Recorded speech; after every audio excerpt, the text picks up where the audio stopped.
The climb begins as the first grey suggestion of daylight seeps through the thick fog that has settled over the town of Chartres and the surrounding plains of the Beauce, the everyday heroes in isolation tree that does not fall as rain but hangs suspended in tiny droplets that cling to wool and stone and wood alike. You stand at the base of the scaffolding where it rises against the flank of the unfinished north tower, looking up at the timber framework that disappears into the mist above you. The street behind you is empty and silent, except for the distant sound of a single cartwheel creaking somewhere near the Porte Guillaume. You place your hand on the first rung of the ladder, and the wood is cold and rough and damp from the night fog. There is no hurry in this movement, no urgency to ascend quickly or to escape the chill of the ground. You simply begin to climb because that is what the morning requires.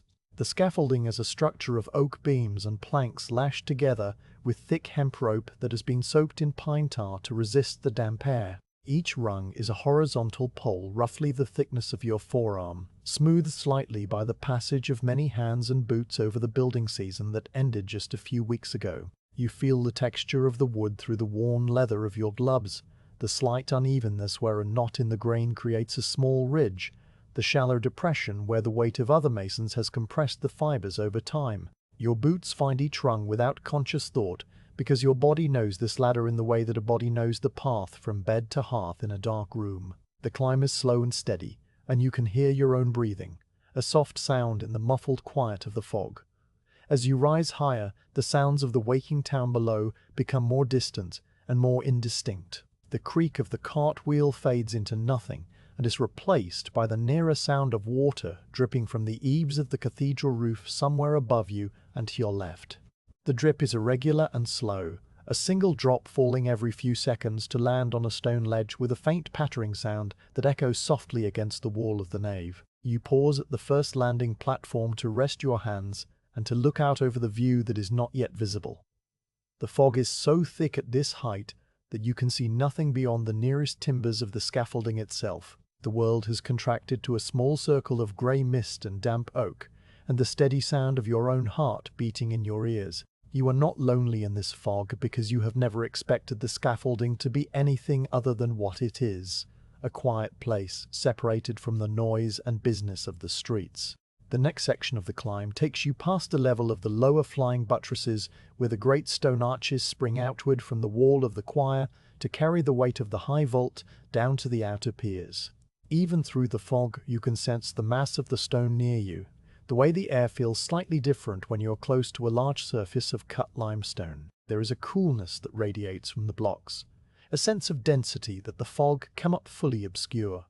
You reach out with one hand and touch the surface of the nearest buttress, and the stone is cold and slightly gritty under your fingertips. This stone came from the quarries at Berchères-l'Évêque many years ago, and was hauled here by oxen and lifted into place by the great treadmill crane that now stands silent and locked for the winter months.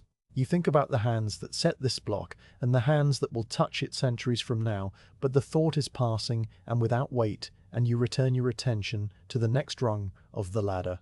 The final section of the climb brings you to the high platform where your work waits under a leather cover. This platform is a deck of thick oak planks laid across the horizontal beams and secured with rope lashings at each intersection. The planks are wide enough that 3 men could stand abreast. But today, there is only you and the fog and the patient block of limestone. You step onto the platform, and the wood gives a slight creak under your weight, a sound that is familiar and reassuring because it tells you that the timber is alive and flexing as it should. You stand for a moment at the edge of the platform looking out into the grey nothing that surrounds you on all sides. The height is roughly 200 feet above the street, but you cannot see the ground, and so the height does not feel like height. It feels instead like standing on a small island of wood, suspended in a quiet sea of mist. You turn toward the block of stone that rests on a low wooden bench near the outer edge of the platform. The bench is sturdy and level, and has been positioned so that the morning light, when there is morning light, falls across the face of the stone from the left. Today there is no sunlight, only the diffuse grey illumination that seems to come from everywhere and nowhere at once. The stone is covered by a piece of heavy leather that has been treated with tallow to repel moisture.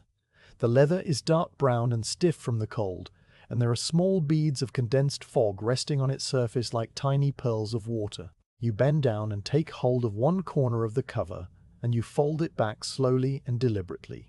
The leather makes a soft rustling sound as it bends, and the water droplets slide off and disappear into the grain of the wooden bench. Beneath the cover, the block of limestone waits exactly as you left it the evening before. The stone is roughly rectangular in shape and stands about 3 feet tall from the base to the highest point of the roughed-out head.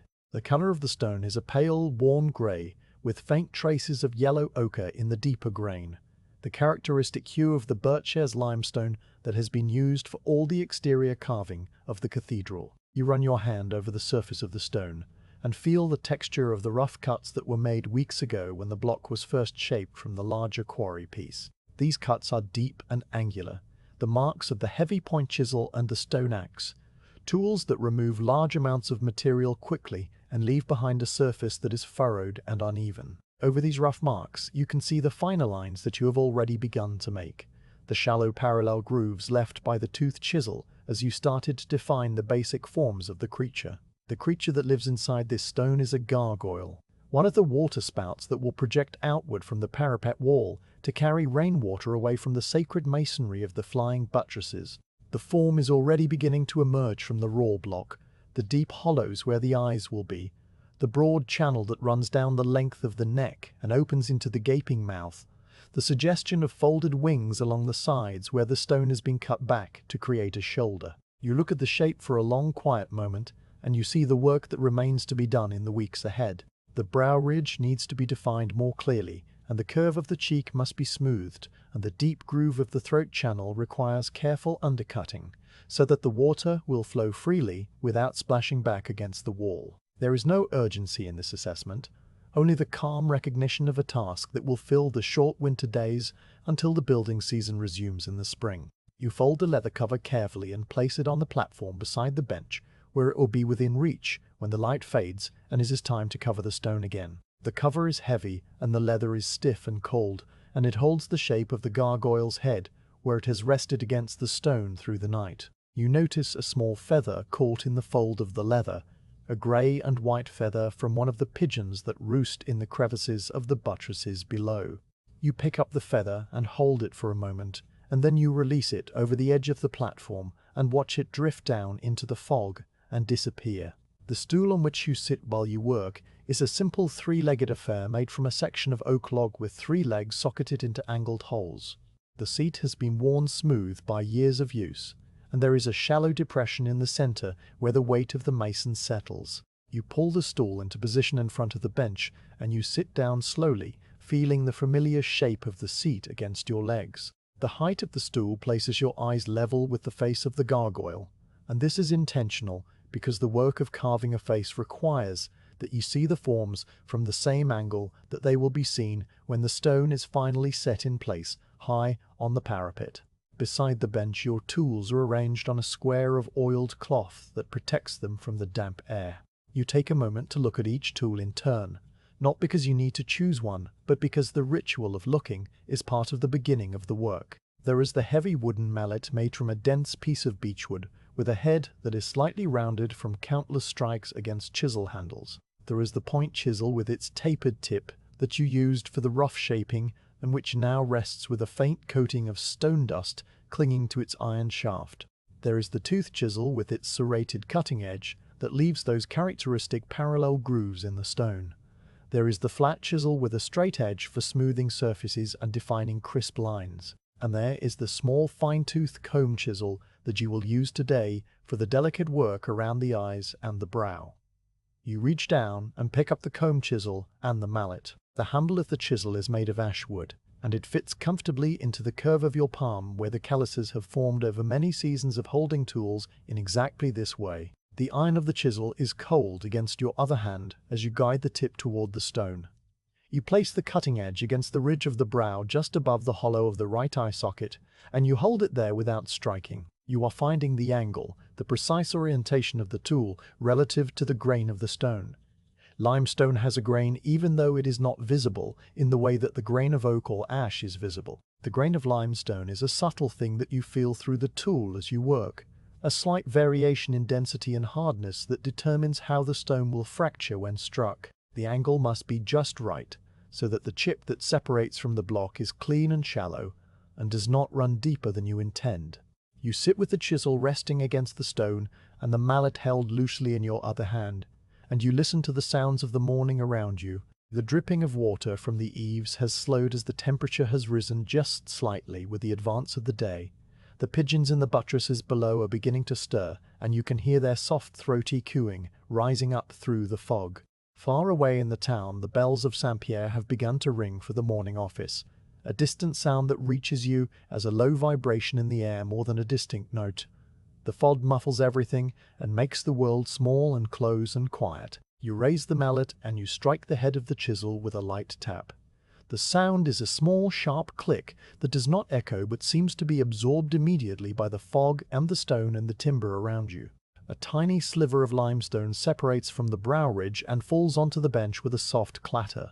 You look at the cut you have made and you see that it is good and that the angle was correct. You reposition the chisel slightly to the left, aligning it with the shallow guideline that you scratched into the stone with a metal point several days ago. You tap again, and another small fragment of stone falls away. The rhythm of the work has begun. The light coming through the fog is flat and grey, and shadowless, and this is ideal for the kind of detailed carving you are doing today. When the sun shines directly on the stone, it creates strong shadows that can deceive the eye and make a cut appear deeper or shallower than it truly is. On a day like today, with the sky a uniform blanket of cloud and mist, the forms reveal themselves honestly, and you can trust what your eyes tell you about the surface you are creating. You work slowly and methodically, moving the chisel along the line of the brow and taking off small chips of stone with each tap of the mallet. The dust that accumulates on the bench is fine and white, and it collects in a thin layer on the knee of your woolen hose and on the cuff of your tunic sleeve. You pause occasionally to brush the dust away from the cut so that you can see the surface clearly.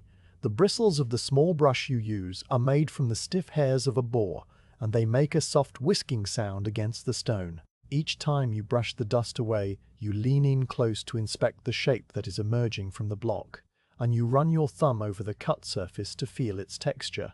The stone should be smooth where you have worked it with the fine chisel, but there will always be a slight granular quality to limestone, a soft roughness that will weather beautifully over the years as the rain and wind polish the surface to a gentle patina. The morning passes in this way, with no change in the light, and no change in the sound of the fog, and no interruption to the steady rhythm of the mallet against the chisel. You are not aware of the passing of time in any measured sense, because there is no need to measure time when the work is its own measure. The brow ridge gradually takes shape under your hands, and the deep hollow of the eye socket becomes slightly deeper and more defined. You are creating a shadow that will be permanent, a darkness carved into the stone that will never be illuminated by the sun, no matter how bright the day. This shadow will give the gargoyle its expression of solemn watchfulness, and will shelter the carved eyeball from the direct force of the rain. When you have worked your way along the entire curve of the brow, you set down the mallet and the chisel, and you lean back on the stool to look at what you have done. The form is still rough and incomplete, but the basic architecture of the face is now more clearly visible. The brow projects outward over the eye socket, and the deep channel of the throat descends from the back of the jaw down toward the open mouth. The wings are still only suggested by the cut-back planes on either side of the neck, but you can see where the feathers will eventually be carved in overlapping rows. You are satisfied with the progress of the morning, not because the work is exceptional, but because the work is correct and steady and moving at the pace that the stone allows. The fog outside the platform has not lifted, and you suspect it will not lift all day. You can see perhaps 20 feet in any direction before the grey mist swallows the view. The flying buttresses that you know are just to your left are invisible, and the roof of the choir is only a vague, darker shape in the grey. You are alone in a small world of wood and stone and fog, and the sound of your own breathing. You pick up the chisel and the mallet again, and you return to the brow ridge to refine the curve just slightly, where the inner corner meets the bridge of the nose. There is a small irregularity there that you noticed when you leaned back, and you want to correct it before you move on to the deeper work of the eye socket itself. The tap of the mallet is softer now, because you are taking off the thinnest possible layer of stone. You do not want to remove too much material and alter the proportion of the brow relative to the rest of the face. This is the kind of work that requires patience and a light hand and a willingness to stop frequently and look and feel and consider. You are not in a hurry to finish the gargoyle because the winter is long and there will be many days like this one, with fog and quiet, and the slow accumulation of small changes in the stone. The sound of the cathedral bells drifts up through the mist again, marking the passage of another hour of the morning office. But you do not count the bells or note the time. You simply hear the sound and let it pass, and continue with the tap and scrape and brush of the work. A pigeon lands on the corner of the platform with a soft flutter of grey wings and regards you for a moment with one round orange eye before deciding that you are not a threat and settling down to preen its feathers. You watch the pigeon for a moment, and then you return your attention to the stone, and the pigeon remains on the corner of the platform, a quiet companion in the fog. The stone dust continues to accumulate on the bench and on your clothing and in the folds of the leather cover that rests beside you. The dust is so fine that it floats in the air for a moment when you brush it away and then settles slowly onto every surface like a gentle snowfall that never melts. You can taste the dust faintly on your lips, a dry mineral taste that is not unpleasant and that you have long since ceased to notice except in moments when you stop to drink from the costrel of watered wine that hangs from a peg on the scaffold upright. The wine is cool and slightly sour, and it washes the dust from your mouth and leaves a faint taste of the oak barrel in which it was stored. You work until the light begins to change, even though the fog has not lifted. The grey of the mist shifts from a pale silver to a slightly deeper tone that tells you the sun is moving toward the horizon somewhere far above the clouds. You cannot see this change in the sky itself because the fog remains as thick as ever, but you can see it in the way the surface of the limestone seems to absorb the light differently. The shadows that were never strong become even weaker, and the lines you have carved become harder to distinguish. This is the signal that the working day is drawing toward its close, and that soon it will be time to cover the stone and descend the ladder and return to the streets below. But for now there is still enough light to work, and you turn your attention to the corner of the eye where the inner edge of the brow meets the top of the nose ridge. This is a small area that requires careful attention because the transition between the two forms must be smooth and natural. You take up the fine-combed chisel again, and you position it carefully, and you tap the mallet with the lightest possible stroke. A tiny grain of stone falls away, and you brush the spot with your thumb and lean in close to see the result. The transition is better now, more gradual and more convincing as a form that belongs to a living creature, even though the creature is only stone and will never live. The pigeon on the corner of the platform ruffles its feathers and tucks its head under its wing and settles into the patient stillness of a bird that knows the rhythm of the day as well as you do. The fog presses close, and the sounds of the town are very far away, and the only thing that exists in this moment is the stone and the chisel, and the quiet repetition of the work that will continue tomorrow when you climb the ladder again and fold back the leather cover and resume the slow shaping of the gargoyle that watches over the plain of the Beauce. The stone you are carving comes from a quarry at Chartres that lies a short distance southeast of Chartres, along the road that leads toward the river valley. This limestone has been used for the exterior sculpture of the cathedral since the first foundations were laid, and the master masons who came before you knew its qualities intimately as you have come to know them through years of working with blocks drawn from the same deep beds. The stone is a sedimentary rock formed in ancient seas that once covered this part of the world, and the evidence of that distant origin can be seen in the tiny fragments of shell and the occasional trace of a fossilized creature that appears unexpectedly when a cut reveals the interior of the block. You have found such traces before in other stones. The delicate spiral of a small ammonite no larger than your thumbnail, the faint impression of a bivalve shell that broke open along the cleavage plane. These remnants of an older world do not distract you or fill you with wonder because they are simply part of the material, and the material is what you have been given to shape. The particular block that rests on the bench before you was quarried perhaps 3 years ago by men who work in the deep pits where the best stone lies beneath several feet of overburden and weathered rock. They cut the block from the quarry face using iron wedges driven into a line of holes drilled with a bow drill and sand abrasive, a slow process that requires patience and a knowledge of how the stone will split when the pressure is applied evenly. The block was roughly squared at the quarry edge to reduce its weight for transport, and then it was loaded onto a heavy cart pulled by a team of oxen, whose broad hooves left deep impressions in the muddy road during the spring haul. You did not see this journey, but you can imagine it in the way that a mason imagines the history of his stone. The slow creaking progress along the rutted track past fields of barley and wheat, the stop at the river crossing where the cart wheels sank into the soft ground, and the teamster had to urge the oxen forward with gentle words and a light switch of willow. The block arrived at the cathedral workshop yard and was inventoried by the master builder's clerk, who marked it with a small painted symbol indicating its intended position in the overall scheme of the exterior decoration. Then it waited with other blocks stacked in neat rows under a lean-to shelter until the day when it was selected and lifted to this high platform by the great treadmill crane that stands in the center of the crossing. The treadmill crane is a remarkable device that you have seen in operation many times during the active building season. It consists of a large wooden wheel, perhaps 15 feet in diameter, mounted on a heavy axle and enclosed within a timber housing. 1 or 2 men walk inside the wheel, and their weight turns the mechanism which winds a rope around a drum and lifts the stone through a system of pulleys and guide ropes. When the crane is working, the sound of it carries across the entire cathedral precinct, a steady creaking and groaning of timber under load mixed with the rhythmic footfalls of the men walking inside the wheel. But now in the quiet building season, the crane is silent and locked with a heavy iron pin through the axle to prevent the winter winds from turning the wheel.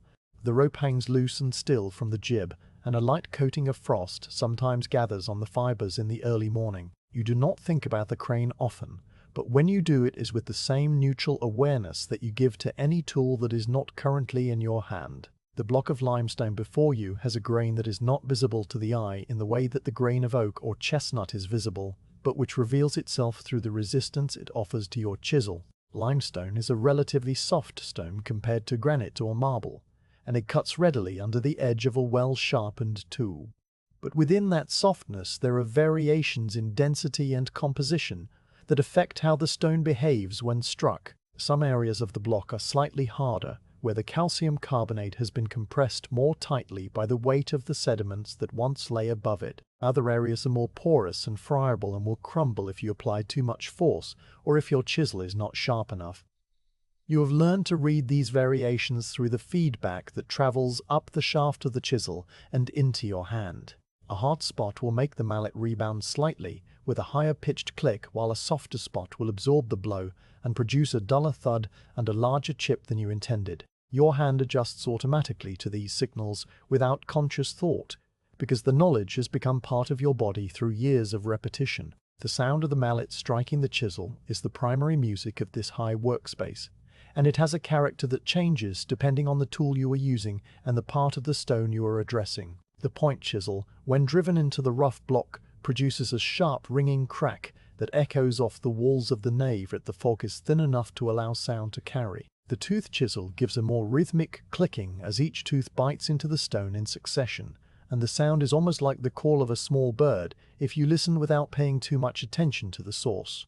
The flat chisel makes a cleaner and more solid sound, a firm tap that seems to stop at the surface rather than penetrating into the body of the stone. And the fine comb chisel that you are using today for the delicate work around the brow and the eye socket produces a very light and precise click that is barely louder than the sound of your own breathing. Today the fog is thick and it absorbs the higher frequencies of these sounds, so that even the sharpest tap of the mallet seems to fall into a soft blanket of grey and disappear without an echo. The effect is that you feel the sound more than you hear it, a small vibration that travels through the mallet handle and into the bones of your wrist and forearm. You pause in your work and set down the mallet and the chisel on the oiled cloth beside the bench.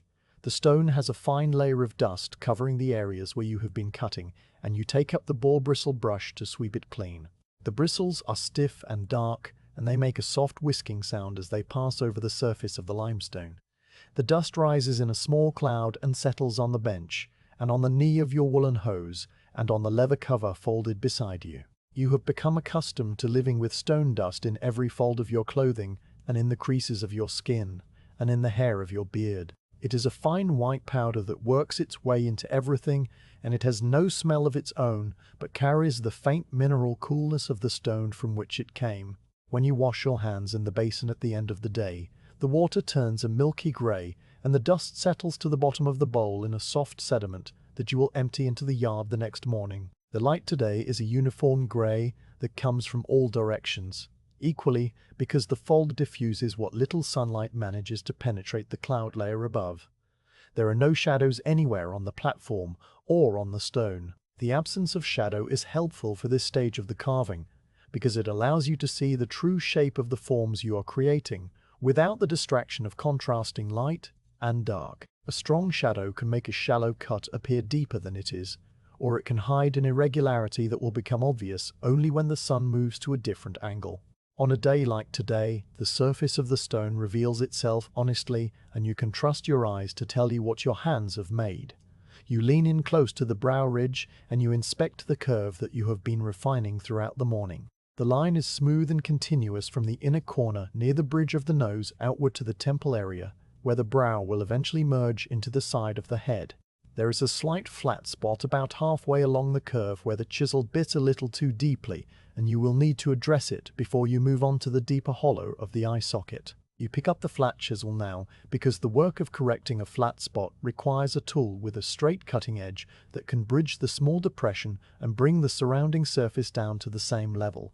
The flat chisel is wider than the cone chisel, and its edge is a single continuous line of sharpened iron about the width of your thumb. You position the edge carefully at the high point just before the flat spot begins, and you angle the tool so that it will remove a very thin shaving of stone. The mallet strikes the head of the chisel with a firm tap that is louder than the clicks of the cone chisel, but still muffled by the fog. A thin flake of limestone separates from the surface and falls onto the bench, and you see that the cut is clean, and that it has removed exactly the amount of material you intended. You move the chisel a small distance along the curve and strike again, and another flake falls away. You work your way slowly across the flat spot, taking off the thinnest possible layer with each stroke and stopping frequently to run your thumb over the surface and feel the subtle change in contour.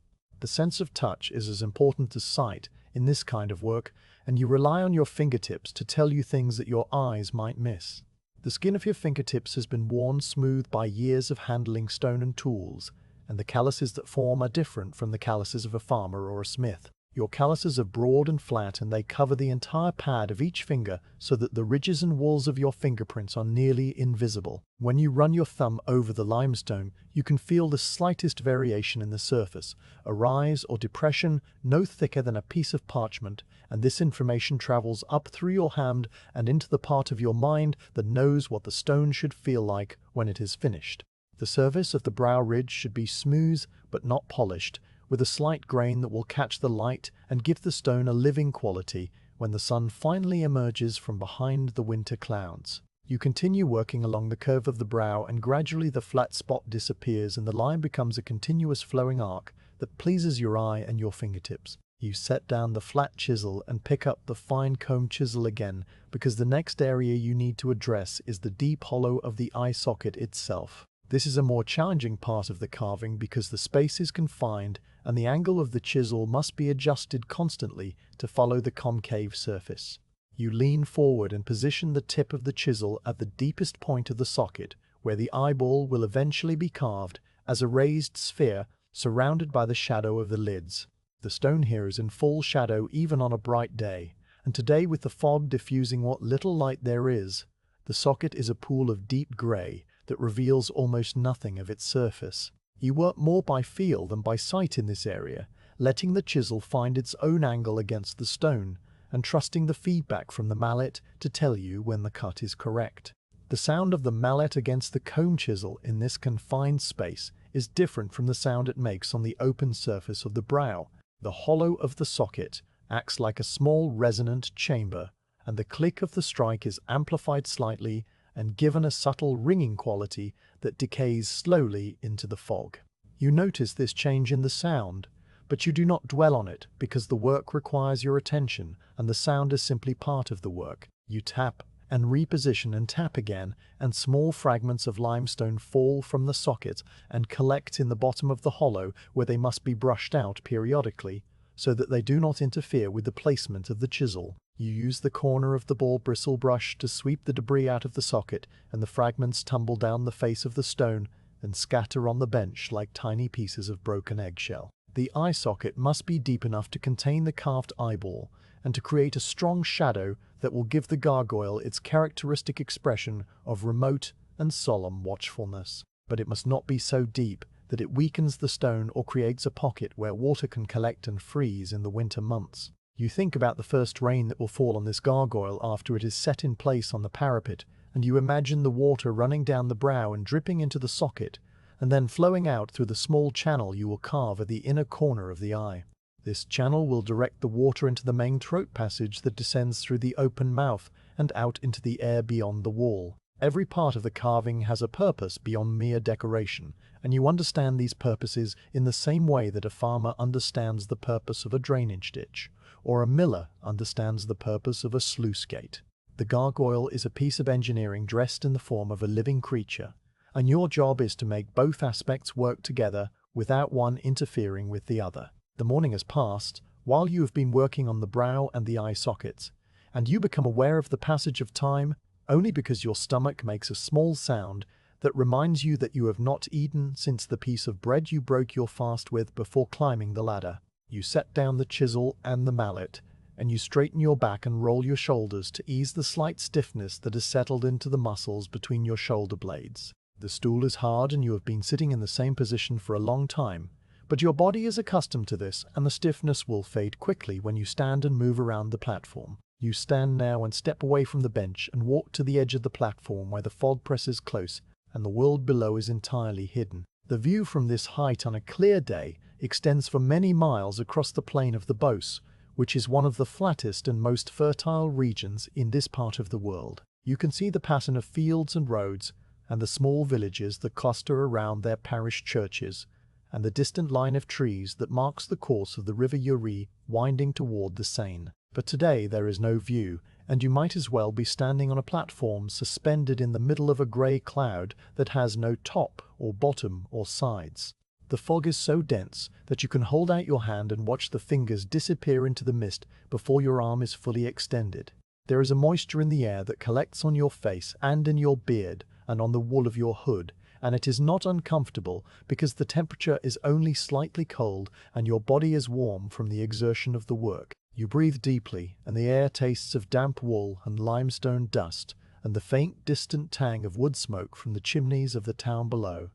You turn back to the bench, and you pick up the costrel of watered wine from the peg where it hangs. The costrel is a small leather bottle with a wooden stopper, and it holds enough liquid to last through the working day. You pull the stopper and raise the bottle to your lips, and the wine is cool and faintly sour, and it washes the taste of stone dust from your mouth. The wine is not strong because it has been mixed with water from the well in the cloister, and this is the customary drink of the masons who work on the cathedral. Strong wine would dull the attention and make the hand unsteady, and a steady hand is the first requirement of the craft. You drink only a small amount, and then you replace the stopper and hang the costrel back on the peg, where it will wait until you need it again. You stand for a moment longer looking at the stone on the bench and assessing the work that remains to be done on the eye socket. The hollow is deeper now than it was when you began this morning, and the shape of the socket is beginning to emerge from the rough block. But there is still much material to remove before the socket will be ready to receive the carved eyeball, and you will need to work carefully to maintain the symmetry of the two sides of the face. You pick up the comb chisel and the mallet again, and you sit down on the stool, and you resume the slow rhythm of tap and reposition and tap that has filled the morning hours. The sound of the mallet on the chisel blends with the distant cooing of the pigeons in the buttresses below, and the faint dripping of water from the eaves and the occasional creak of the timber scaffolding as it settles under its own weight. These are the sounds of the high workspace in the quiet season, and they have become so familiar that you no longer hear them as separate events, but as a single continuous texture of sound that is the background of your working life. The fog continues to press close around the platform, and the light remains a uniform grey, and the stone slowly gives up its shape to the patient work of your hands. The deep channel that runs from the back of the gargoyle's neck down through the open mouth is the most essential part of the entire carving, because without this passage the creature would be merely decoration and would fail in its primary duty to carry rainwater away from the vulnerable mortar joints of the flying buttresses. You have been aware of this channel since the first day you began roughing out the block, and you've left a ridge of uncut stone running down the center of the neck and throat that now must be carefully removed to create the smooth, continuous trough that will guide the water. The channel begins at a point between the ears or horns of the beast, where the rainwater will collect as it runs off the sloping surface of the parapet capstone, and it follows the curve of the neck downward and forward until it emerges between the gaping jaws and projects outward into the empty air. The angle of this channel must be consistent and true, because any dip or hollow will trap water that will freeze when the temperature drops, and the expansion of the ice will crack the stone from within. You have seen gargoyles on older buildings where this has happened, and the result is a broken snout or a shattered lower jaw that must be replaced at considerable expense and effort. The master builder Maître Guillaume has impressed upon every mason who works on the exterior carving that the water channels are not to be treated as an afterthought, but as the very reason for the gargoyle's existence.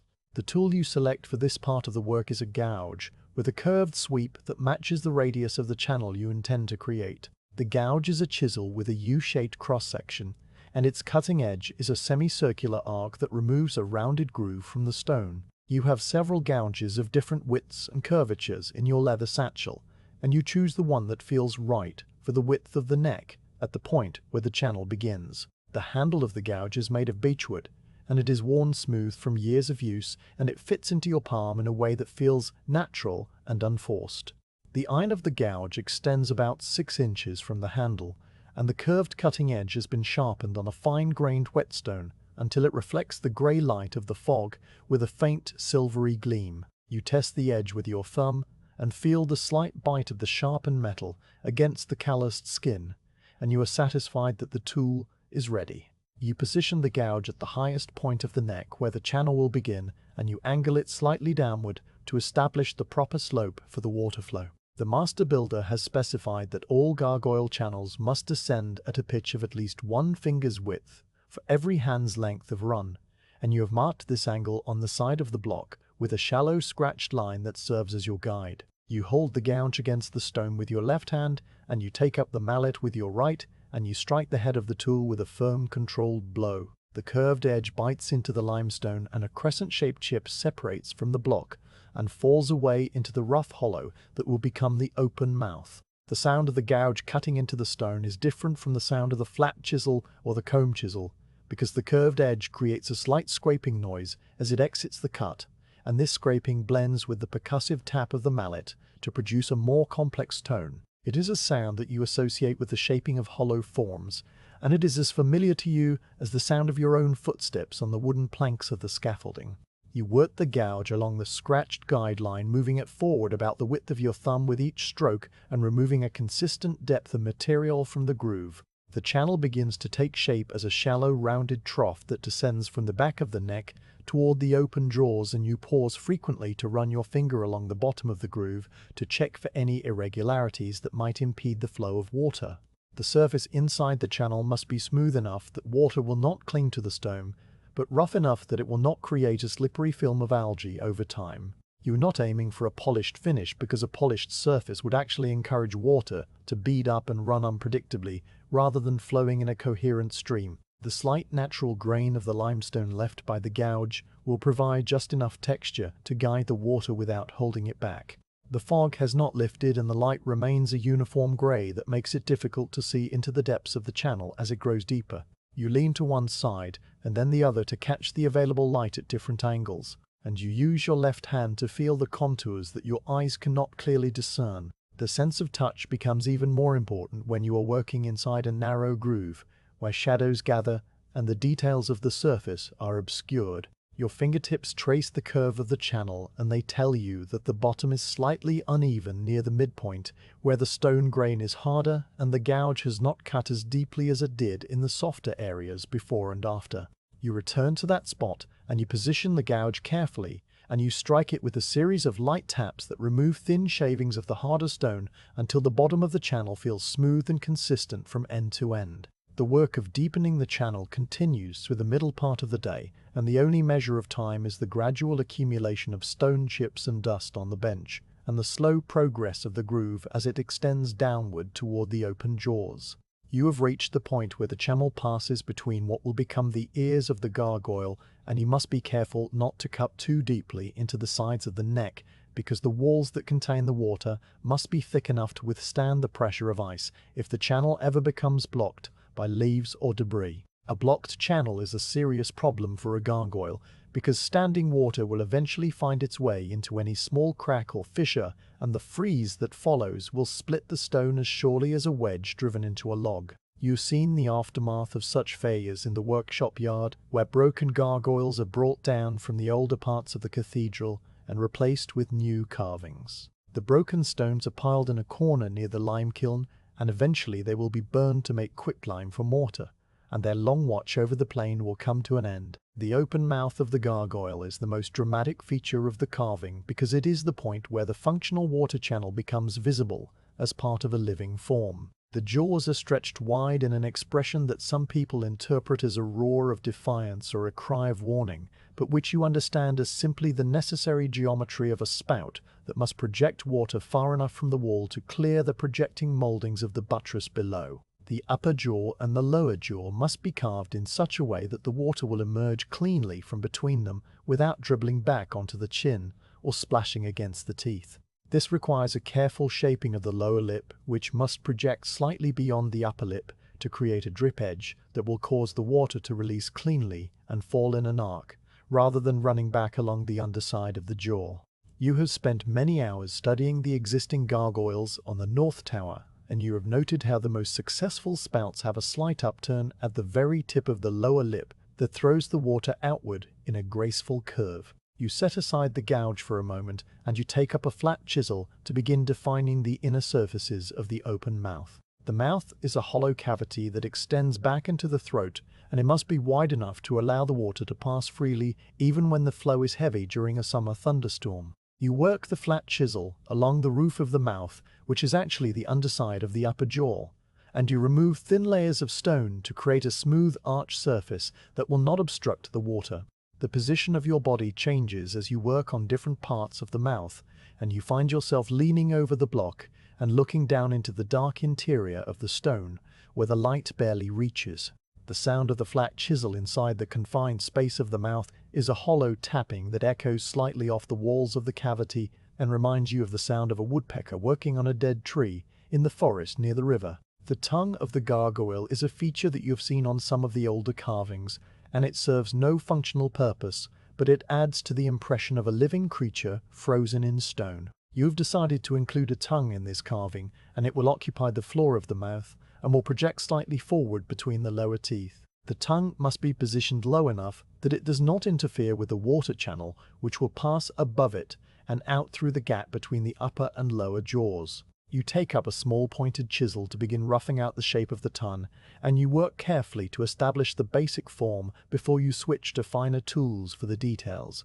The tongue will be slightly curved and will have a shallow groove running down its center that mirrors the main water channel above, and this visual echo will help to unify the different parts of the carving into a coherent whole.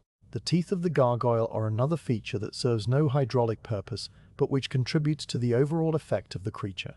You have marked out the positions of the teeth with small dots of charcoal on the edges of the upper and lower jaws, and you will carve them as a series of pointed forms that interlock when the mouth is viewed from the front.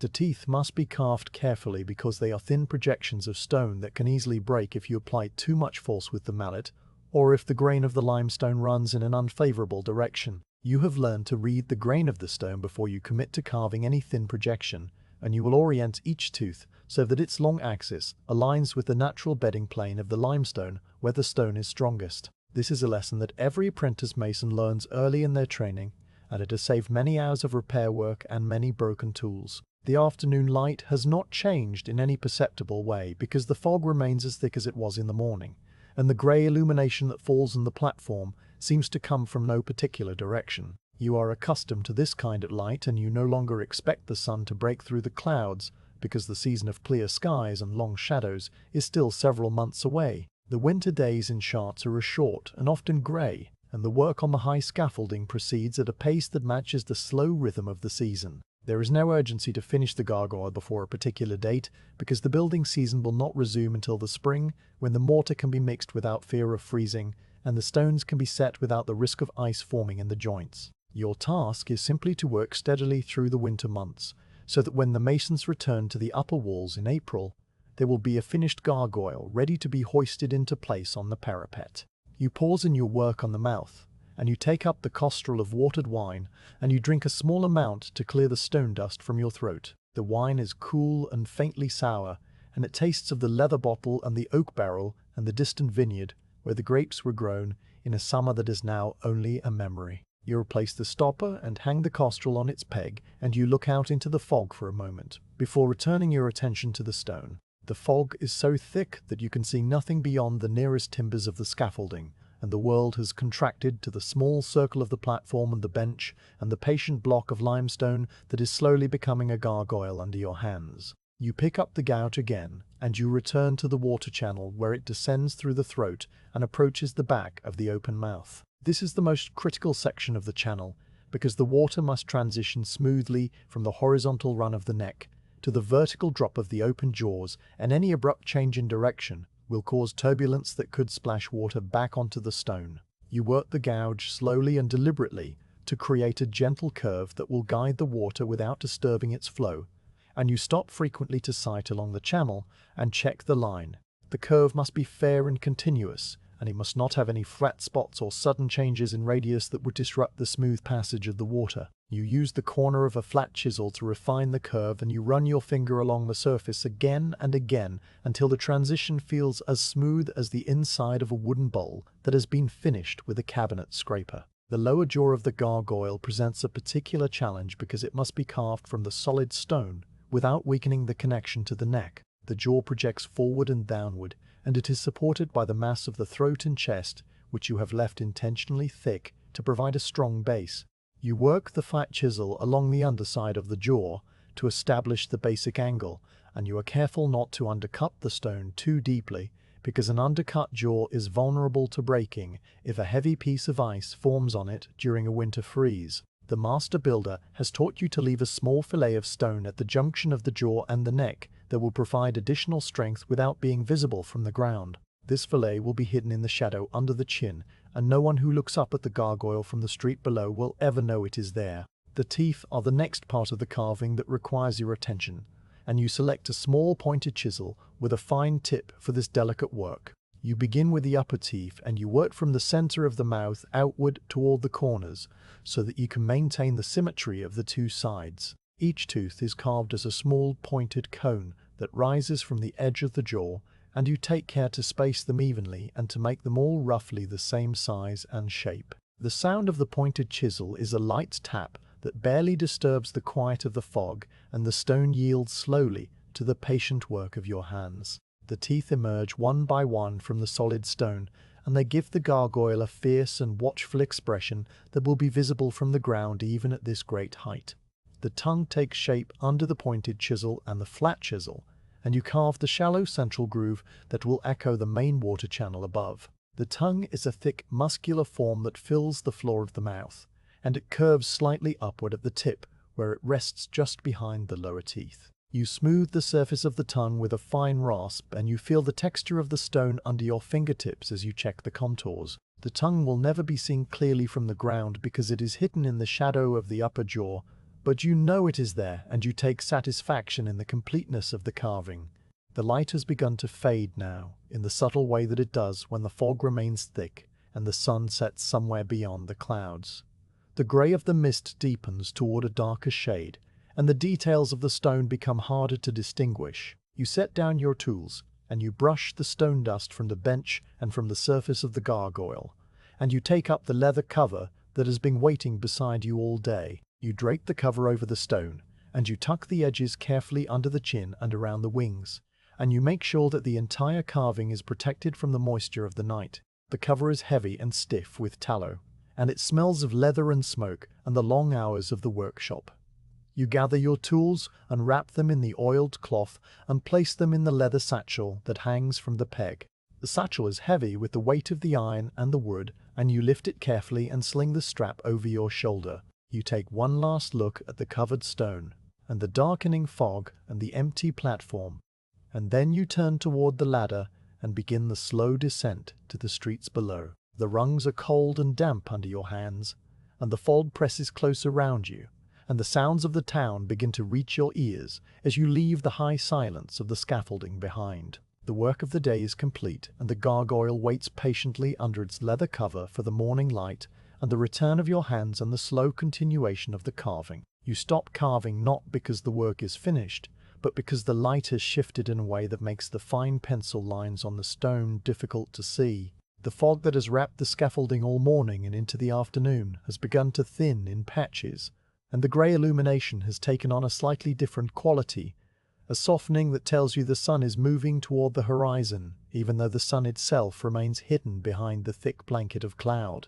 You set down the mallet and the gouge on the oiled cloth beside the bench, and you straighten your back, slowly feeling the muscles along your spine adjust to the change in position. Your shoulders have a pleasant ache from the repeated motion of striking and guiding the tools, and this ache is familiar and not unpleasant, because it is the physical record of the work you have done. You stand up from the three-legged stool and you step away from the bench, and you walk to the edge of the platform, where the fog has parted just enough to reveal the world below. The town of Chartres spreads out beneath you in the late afternoon light of late autumn, and the view from this height is something that you never grow tired of seeing, even though you have climbed this scaffolding hundreds of times over the years of your work on the cathedral. The town is built on a low hill that rises from the surrounding plain of the Beauce, and the cathedral itself occupies the highest point of that hill, so that its towers can be seen from many miles away across the flat fields. From your platform near the top of the North Tower, you can look down upon the rooftops and the streets and the open squares, and you can see the pattern of the town as clearly as if it were drawn on a piece of parchment by a skilled draftsman. The roofs are covered with wooden shingles that have weathered to a soft silver grey, and in some places with red clay tiles that stand out as warm patches of colour against the muted tones of the winter landscape. The streets are narrow and winding because the town grew up over many centuries without any grand plan, and the houses crowd together along the twisting lanes with their upper stories jutting out over the street below. The tanner's quarter lies down by the river Eure, which flows along the eastern edge of the town, and its location is easy to identify even from this height because of the distinctive character of the buildings and the smoke that rises from their chimneys. The tanners work with animal hides that must be soaked in solutions of lime and oak gall and other substances to remove the hair and preserve the leather, and this process produces a smell that is strong and unmistakable at ground level. Up here on the scaffolding, the smell is diluted by the height and the distance and the clean scent of the fog, but you can still detect a faint trace of it when the wind shifts from the east. A sharp, organic tang that speaks of the hard work being done in the workshops along the riverbank. The buildings of the tanner's quarter are set slightly apart from the rest of the town because of the smell and because the work requires access to running water for washing the hides. They are long, low structures with steep roofs and wide doors that can be opened to air out the interiors, and they are surrounded by wooden frames where the treated hides are stretched and dried. The smoke that rises from the chimneys of the tanner's quarter is different from the smoke that rises from the other parts of the town. It is thicker and darker, and it has a slightly greasy quality, because the tanners burn the scraps of hide and the used bark from the tanning pits in their hearths, along with the usual firewood. The smoke rises straight up from the chimneys in columns that hardly waver, because there is no wind today to disturb their ascent. The columns rise for perhaps 50 feet above the rooftops, and then they begin to spread out and merge with the general haze of the fog, so that the upper reaches of the smoke become indistinguishable from the grey sky. You watch the smoke for a long moment, and you notice that each chimney produces a slightly different quality of smoke depending on what is being burned and how hot the fire is. One chimney sends up a pale grey plume that is almost invisible against the sky, while another produces a dense dark column that stands out sharply even through the thinning fog. The river Eure is visible beyond the tanner's quarter as a ribbon of dark water that winds through the flat fields and passes under the stone bridge that connects the town to the road leading toward Paris. The river is not wide at this point, perhaps 30 or 40 feet across, and its current is slow and steady as it makes its way toward its confluence with the Seine many miles downstream. The water is a deep grey color today, reflecting the overcast sky, and you can see the ripples on its surface where the current encounters some obstruction beneath the surface. Along the banks of the river, the trees are bare of leaves, and their branches form a delicate dark tracery against the grey sky. a pattern of fine lines that reminds you of the veins in a piece of marble or the cracks that sometimes appear in old stonework. The trees are mostly willows and alders that grow well in the damp soil near the water, and their roots reach down into the riverbank and help to hold the earth in place against the erosion of the current. A cart is moving slowly along the Rue de Chartres, which is one of the main streets that runs from the cathedral close down toward the market square and the bridge. From this height, the cart looks very small, like a child's toy, carved from a block of wood and pulled by a miniature horse that moves with a stiff mechanical gait. The cart is loaded with barrels that you guess contain wine or salted fish, or perhaps bolts of woolen cloth from the weavers' workshops in the lower town. The barrels are stacked in 2 tiers, and they are secured with ropes that cross back and forth over the load and are tied off at the corners of the cart bed. The horse is a sturdy brown animal with a mane that has been trimmed short, and it walks with its head lowered against the slight chill of the afternoon air. The driver sits on a plank seat at the front of the cart, and he holds the reins loosely in one hand while the other hand rests on his knee. He is not hurrying, because there is no reason to hurry on a quiet winter afternoon when the streets are nearly empty and the day's business is mostly done. The sound of the cart does not reach you at this height. Neither the creak of the wheels, nor the clopping of the horse's hooves on the cobblestones, nor the driver's occasional word to his animal. The cart moves in complete silence as far as you are concerned, and this silence makes the scene seem even more distant and removed from the world of the scaffolding. The cloister of the cathedral school is visible on the south side of the church, and you can see the new roof that has been under construction since the summer months. The old roof was damaged in a storm several years ago, and the chapter decided to replace it entirely rather than attempt another repair that might not last. The new roof is made of lead sheets laid over oak boards, and it has a soft grey colour that is almost the same as the fog and the sky. The lead workers finished their part of the work just before the building season ended, and you can see the neat rows of rolled lead that cover the slope of the roof and the decorative ridges along the peak where the sheets are joined together. A small spire rises from the centre of the cloister roof, and it is topped with a lead finial in the shape of a simple cross. The windows of the cloister are visible as narrow arched openings filled with clear glass that lets the daylight into the covered walkway where the students and the canons walk during the winter months when the garden in the centre of the cloister is too cold and wet to use. The bishop's palace stands to the north of the cathedral, and it is a large stone building with tall windows and a steep roof and a walled garden that is bare and brown in this season. The palace was built many years ago by a previous bishop, whose name you have heard mentioned in the workshop, but which you do not recall with any certainty. The stone of the palace is a slightly different colour from the stone of the cathedral, because it came from a different quarry that is no longer in use, and the weathering of many decades has given it a warmer tone that leans toward yellow ochre rather than the cool grey of the Chartres limestone.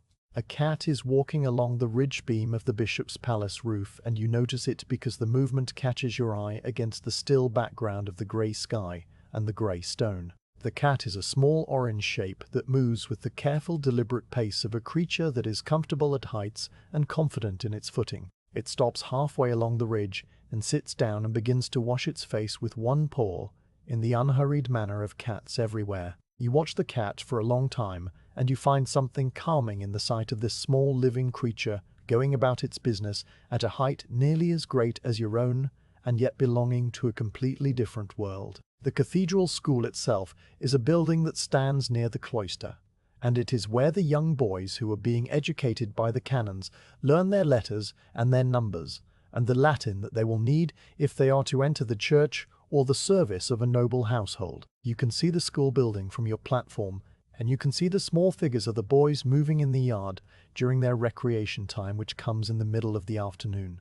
They are too far away for you to hear their voices, but you can see them running and chasing each other in the bare dirt yard, and you can see the black robes of the canon who supervises them standing near the door with his hands tucked into his sleeves against the cold. The boys are small even from this height, and they move with the quick, erratic energy of youth that seems so different from the slow, deliberate pace of your own work on the scaffolding. You do not envy them their energy or their lessons, because you have your own work in your own place, and you are content with both. The market square is empty now, because the market day is not until later in the week, and the stalls that will be set up by the merchants and the farmers are stored away in the sheds behind the houses that surround the square. You can see the open space of the square as a rectangle of pale earth surrounded by the dark shapes of the buildings, and you can see the stone cross that stands in the center where the town crier makes his announcements and where the citizens gather when there is news to share. A single dog is crossing the square at a slow trot with its nose to the ground, following some scent that is invisible from your height. The dog is a medium-sized animal with a rough brown coat, and it moves with the purposeful attention of a creature that is following something interesting, even if that something is only the trail of another dog that passed this way earlier in the day. The stillness of the day is remarkable, and you notice it now as you stand at the edge of the platform and look out over the town. There is no wind to stir the bare branches of the trees, or to ripple the surface of the river, or to send the smoke drifting sideways from the chimneys. The fog that has been so thick all morning has settled into a soft haze that hangs over the town and softens all the edges and makes the distant buildings seem slightly out of focus, as if you were looking at them through a piece of oiled parchment. The stillness extends to the scaffolding itself, which does not sway or creak because the joinery is tight, and the timbers are heavy, and the weight of the structure presses down firmly on its foundations. You have worked on scaffolding that swayed in the wind, and you know the uneasy feeling of standing on a platform that moves beneath your feet. But this scaffolding is solid and secure, and it gives you no cause for concern. The cat on the bishop's palace roof has finished washing its face, and it stands up and stretches with a long arching movement of its back, and then it continues its walk along the ridge beam toward the far end of the roof. It disappears behind a chimney, and you do not see it again, and you return your attention to the broader view of the town spread out below you. The tanner's quarter is still sending up its columns of dark smoke, and the river is still winding through the bare fields, and the cart has now reached the end of the Rue des Changes and is turning onto the road that leads toward the bridge. The driver has not changed his position, and the horse has not changed its pace, and the barrels have not shifted on the cart bed. Everything is as it was a moment ago, and as it will be a moment from now, because the rhythm of the town in the quiet season is a slow rhythm that does not hurry and does not change without good reason. You think about the people who live in the houses below you, and you wonder what they are doing at this hour of the afternoon. The women are likely preparing the evening meal, stirring pots of pottage over the hearth fires and cutting vegetables on wooden boards, and keeping an eye on the smaller children who play on the floor among the rushes.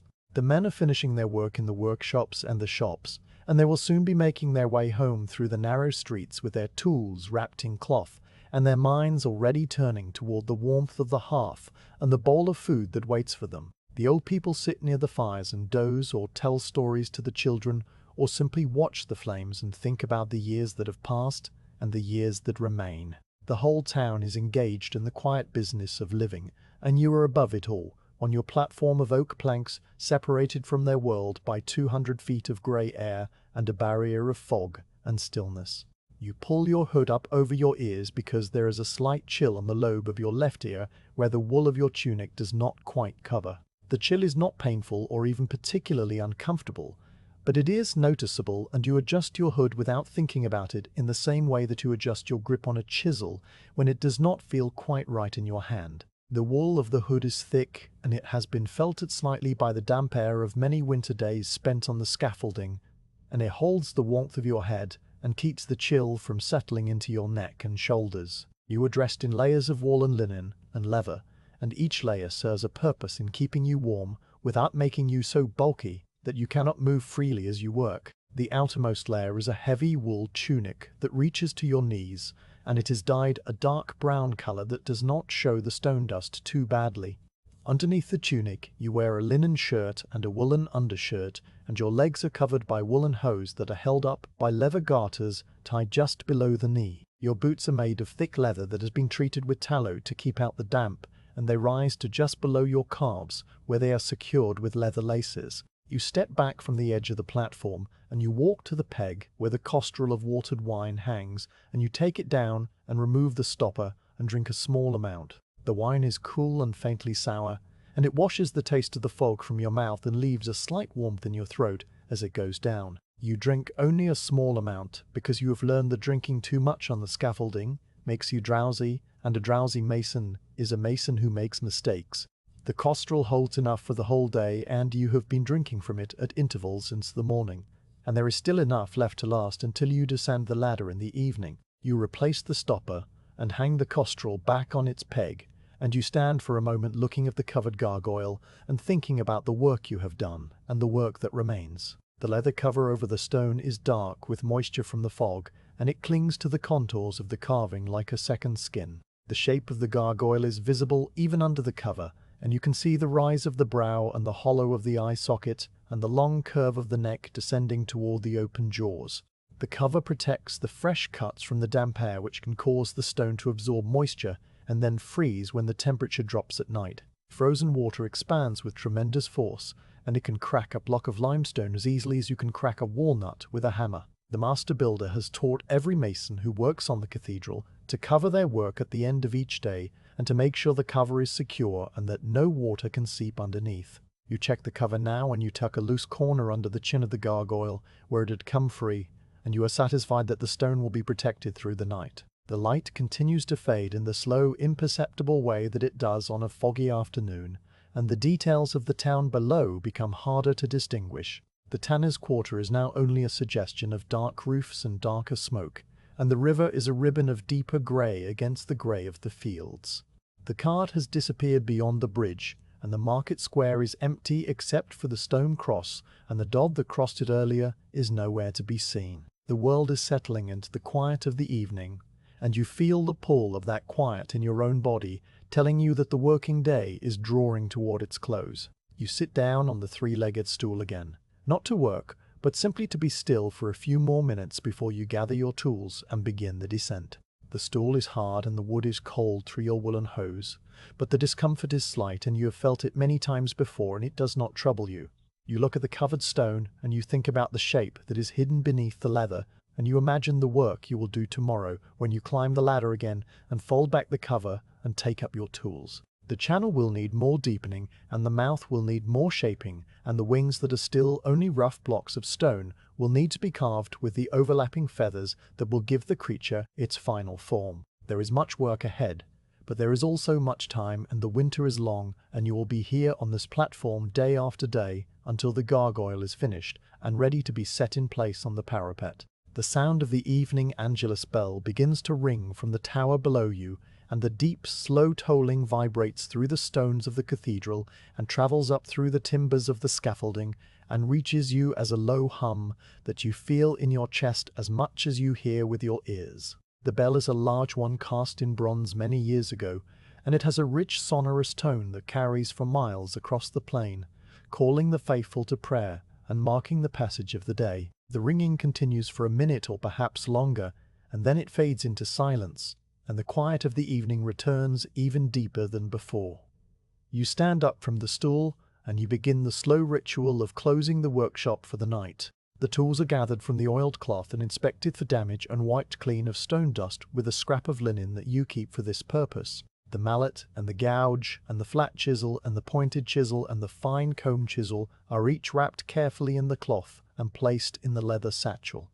The boar bristle brush is cleaned of dust and placed alongside the tools. The costrel is taken from its peg and hung from the strap of the satchel so that you will not forget it.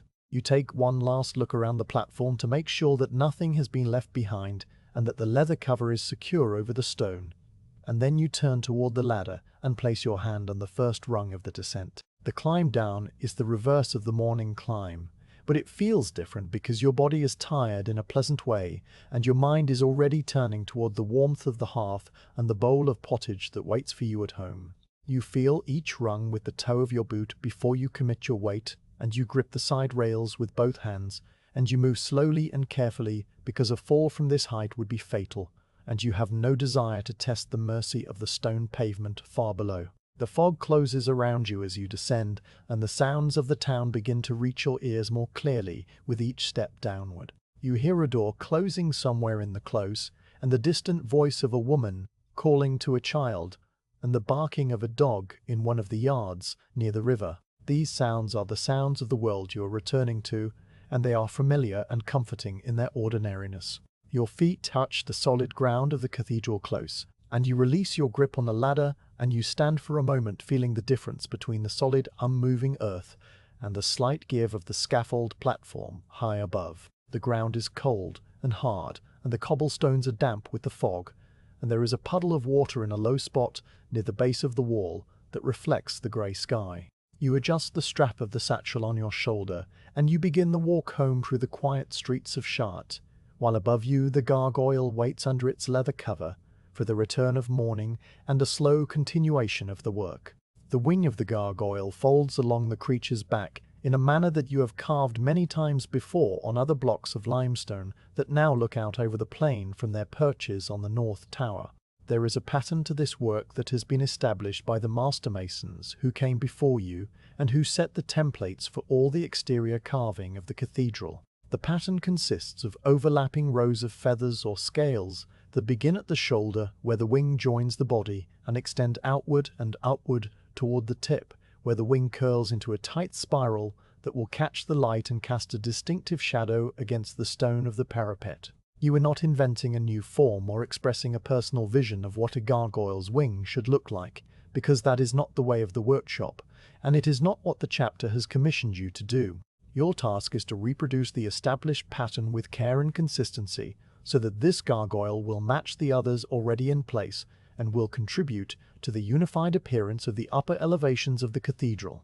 The wing area of the block has been roughed out already during the earlier stages of the carving, when you are removing large amounts of material to establish the basic silhouette of the creature.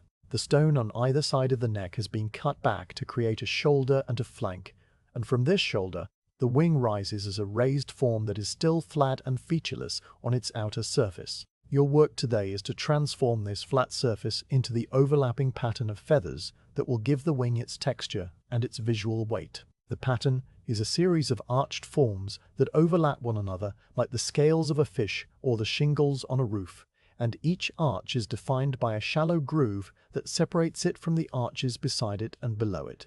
The grooves are carved with a V-shaped chisel that cuts a clean line into the stone, and the area inside each arch is slightly domed so that it catches the light and creates a gentle modulation of the surface. You select the V-shaped chisel from your leather satchel and you test its edge with your thumb to make sure it is sharp enough for the work ahead. The chisel has a cutting edge that forms a sharp angle like the prow of a small boat, and when it is driven into the stone it removes a V-shaped groove that is wider at the surface and narrows to a fine line at the bottom. The depth of the groove must be consistent across the entire wing, so that the pattern reads clearly from the ground and does not appear uneven or distorted by the effects of perspective and distance. You've learned through years of practice how deep to cut these grooves, and you no longer need to measure them with a gauge or check them constantly against a sample, because your hand knows the right pressure and your eye knows the right depth. You position the V-shaped chisel at the base of the wing, where the first row of feathers begins near the shoulder, and you angle it slightly so that the groove will follow the gentle curve of the wing's contour. The mallet strikes the head of the chisel with a firm tap, and the V-shaped edge bites into the limestone and removes a small wedge of material that falls away onto the bench. You move the chisel a small distance along the line you have marked with charcoal, and you strike again, and another wedge falls away. The sound of the V-shaped chisel is different from the sounds of the other tools you have been using, because the cutting edge is narrow and the stone is removed in a thin, continuous line rather than in chips or flakes. The sound is a sharp click followed by a slight scraping noise as the chisel exits the cut, and the combination of these two sounds creates a rhythm that is particular to this stage of the work. You continue along the base of the wing, carving the groove that will define the lower edge of the first row of feathers. The groove must be straight and true, and it must follow the curve of the wing without wavering or deviating from the charcoal line. You stop every few inches to sight along the groove and check that it is running true, and you make small adjustments to the angle of the chisel when necessary to correct any tendency to drift. The limestone is cooperative today, and it cuts cleanly without crumbling or spalling, and the groove emerges from the stone as a crisp, dark line that stands out against the pale grey surface. The first row of feathers is the foundation for all the rows that will follow, and it must be placed correctly so that the overlapping pattern will align properly as it rises toward the tip of the wing. You have marked the positions of the subsequent rows with additional charcoal lines that run parallel to the first groove and are spaced at regular intervals according to the template you have memorized. The spacing is roughly the width of your thumb, and this measurement has been used on all the gargoyles carved for the North Tower, so that the creatures share a common proportion, even though each one has slight variations in the details of the face and the posture. The consistency of the spacing is important, because the human eye is very good at detecting small irregularities in repeating patterns, and an uneven row of feathers would draw attention to itself and disturb the visual harmony of the upper parapet. You move the V-shaped chisel up to the next charcoal line, and you begin carving the groove that will separate the first row of feathers from the second. This groove is parallel to the first one, and it follows the same gentle curve, and you take the same care to keep it true and consistent in depth. The sound of the mallet and the chisel fills the quiet of the foggy morning, and the rhythm of the work settles into your body, and your breathing slows to match the pace of the tapping. This is the kind of work that requires patience more than skill, because the movements are repetitive and the pattern is fixed, and there is no opportunity for variation or improvisation. You are simply moving the chisel along a line, and striking the mallet, and moving the chisel again, and the hours pass in this steady, unvarying rhythm. After you have carved the grooves that define the rows of feathers, you switch to a flat chisel to begin shaping the individual feathers within each row. The flat chisel is wider than the V-shaped chisel, and its straight cutting edge is used to create the domed surface of each feather and to undercut the overlapping edges so that each feather appears to lie over the one below it. You start at the bottom of the wing where the first row meets the shoulder, and you position the flat chisel at the center of the first feather segment. You strike the mallet with a controlled blow, and the flat chisel removes a thin shaving of stone from the surface, leaving behind a slightly raised dome that will catch the light. You work your way along the row, shaping each feather in turn, and you take care to make the domes consistent in height and curvature so that the row reads as a unified band of texture. The overlapping effect is created by undercutting the lower edge of each feather so that it projects slightly over the feather below it. This requires a careful angling of the flat chisel and a lighter touch with the mallet, because the stone at the edge of the feather is thin and vulnerable to breaking if too much force is applied. You position the chisel at the lower edge of the feather and you angle it downward and inward, and you strike a series of very light taps that remove small flakes of stone from the underside of the overhang. The sound of this undercutting work is a delicate clicking that is almost lost in the fog, and you have to lean close to the stone to see the effect of each tap, because the overhang is in shadow and the details are difficult to discern. The wing is a large surface, and there are many feathers to shape, and the work will take many days to complete if you work at the steady, unhurried pace that is appropriate for the quiet season. You are not troubled by the scale of the task, because time is plentiful in the winter months, and there is no deadline pressing on you from the master builder or the chapter. The gargoyle will be finished when it is finished, and the wing will be carved when the wing is carved, and the days will pass one after another in the same slow rhythm until the work is done. This is the way of the cathedral workshop, and it has been the way for as long as anyone can remember, and it will be the way long after you have set down your tools for the last time. The fog has thinned slightly since the morning, and the light on the platform has brightened to a pale silver grey that makes the surface of the limestone appear almost luminous. The stone has a quality of absorbing and reflecting light in a way that changes with the weather and the time of day, and you have noticed this quality many times over the years of working with the Chartres limestone. On a bright summer day, the stone is a warm golden grey that seems to glow from within, and on a cloudy winter day, it is a cool silver grey that recedes into the mist. Today, it is something in between, a soft muted tone that shows the details of your carving clearly, without the harsh shadows that can make the work more difficult. You pause in your work on the feathers, and you step back from the bench to look at the wing as a whole rather than as a collection of individual cuts and grooves. The pattern is beginning to emerge from the flat surface, and you can see the rows of arches and the gentle domes of the feathers, and the way the light catches the raised areas and leaves the grooves in shadow.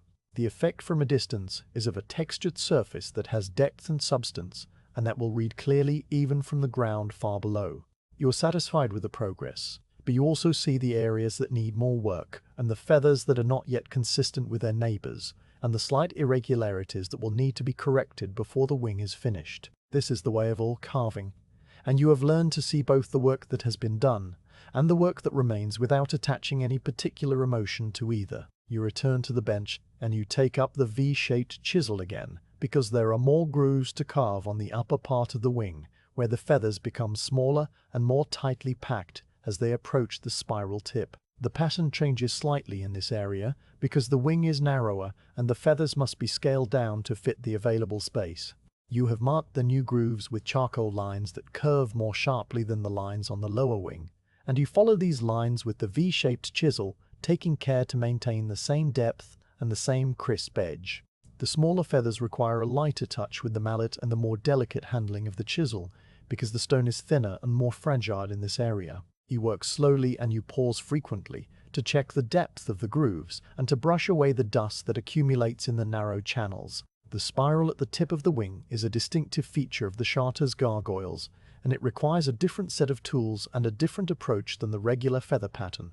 The spiral is formed by a curling ridge of stone that begins at the outer edge of the wing and winds inward in a tight coil that resembles the shell of a snail or the curled frond of a young fern. This spiral is one of the elements that gives the gargoyle its particular character, and it is also one of the more challenging parts of the carving because it involves undercutting and working in a confined space where the tools are difficult to maneuver. You have carved many spirals before, and you know the sequence of steps that will produce a clean and symmetrical result.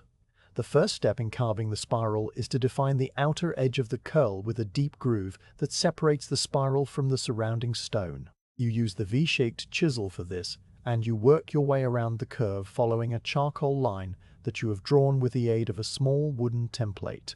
The groove must be deep enough to create a strong shadow that will define the shape of the spiral when the gargoyle is viewed from below, but it must not be so deep that it weakens the stone or creates a pocket where water can collect. You work carefully around the curve, and you test the depth frequently with your fingertip until the groove feels right. The second step is to undercut the inner edge of the spiral so that the curling ridge appears to lift away from the background of the wing. This undercutting is done with a small flat chisel that can reach into the narrow space, and you work slowly and patiently removing small flakes of stone until the ridge stands out clearly. The sound of the undercutting is a soft scraping that blends with the tapping of the mallet and the occasional creak of the scaffolding timbers. You have to be careful not to apply too much pressure, because the stone at the edge of the undercut is thin and can break if you are not gentle. You have seen spirals on other gargoyles that have broken off and been repaired with iron pins and lead fill, and while the repairs are skillfully done, they are never as satisfying as an unbroken original. The third step is to smooth the surface of the spiral with a fine rasp, and then with a piece of sandstone that you use as an abrasive to remove the tool marks. The spiral should be smooth and continuous, and it should flow naturally from the surrounding feathers without any abrupt changes in direction or thickness. You spend a long time on this smoothing work because the spiral is a focal point of the wing and it will be seen clearly from the ground, and any roughness or irregularity will be noticeable. The rasp makes a soft hissing sound as you draw it across the stone, and the sandstone makes a finer scratching that is almost silent. You work the abrasive in small circular motions and you stop frequently to feel the surface with your thumb and to check the curve against the template. The morning has passed while you have been working on the wing, and the light has shifted from the pale silver of the early hours to a slightly warmer grey that tells you the sun is approaching its highest point behind the clouds. The fog has thinned enough that you can see the outline of the flying buttresses below you, and the dark shapes of the rooftops in the town, and the pale ribbon of the river winding through the bare fields. The view is still soft and muted, and the distances are still obscured by the haze, but there is more definition than there was earlier, and the world seems a little larger and a little less enclosed. You set down your tools, and you take up the costrel of watered wine, and you drink a small amount to clear the stone dust from your throat. The wine is cool, and it tastes of the leather bottle, and the faint sourness that comes from being watered and stored for several days. You eat a piece of the brown bread that you brought with you in the morning, and the bread is dense and chewy, and it fills your stomach with a warm, solid weight that is comforting in the chill of the high platform. You eat slowly, and you watch the smoke rising from the tanner's quarter, and you listen to the distant cooing of the pigeons in the buttresses, and you let your mind rest from the concentration of the carving. The wing is taking shape under your hands, and the pattern of feathers is spreading across the surface of the stone like frost spreading across a window pane on a cold morning. Each feather is a small act of attention, and each groove is a small commitment of the chisel to the stone, and the accumulation of these small acts and commitments is gradually transforming the rough block into something that has form and purpose. You do not think about this transformation in grand terms, because you are too close to the work and too familiar with the process to see it as anything other than the ordinary business of a winter day. But somewhere beneath the surface of your attention, there is a quiet satisfaction in the way the stone responds to your tools and the way the pattern emerges from the chaos of the rough block. You return to the wing and you take up the flat chisel again to continue shaping the domed surfaces of the feathers.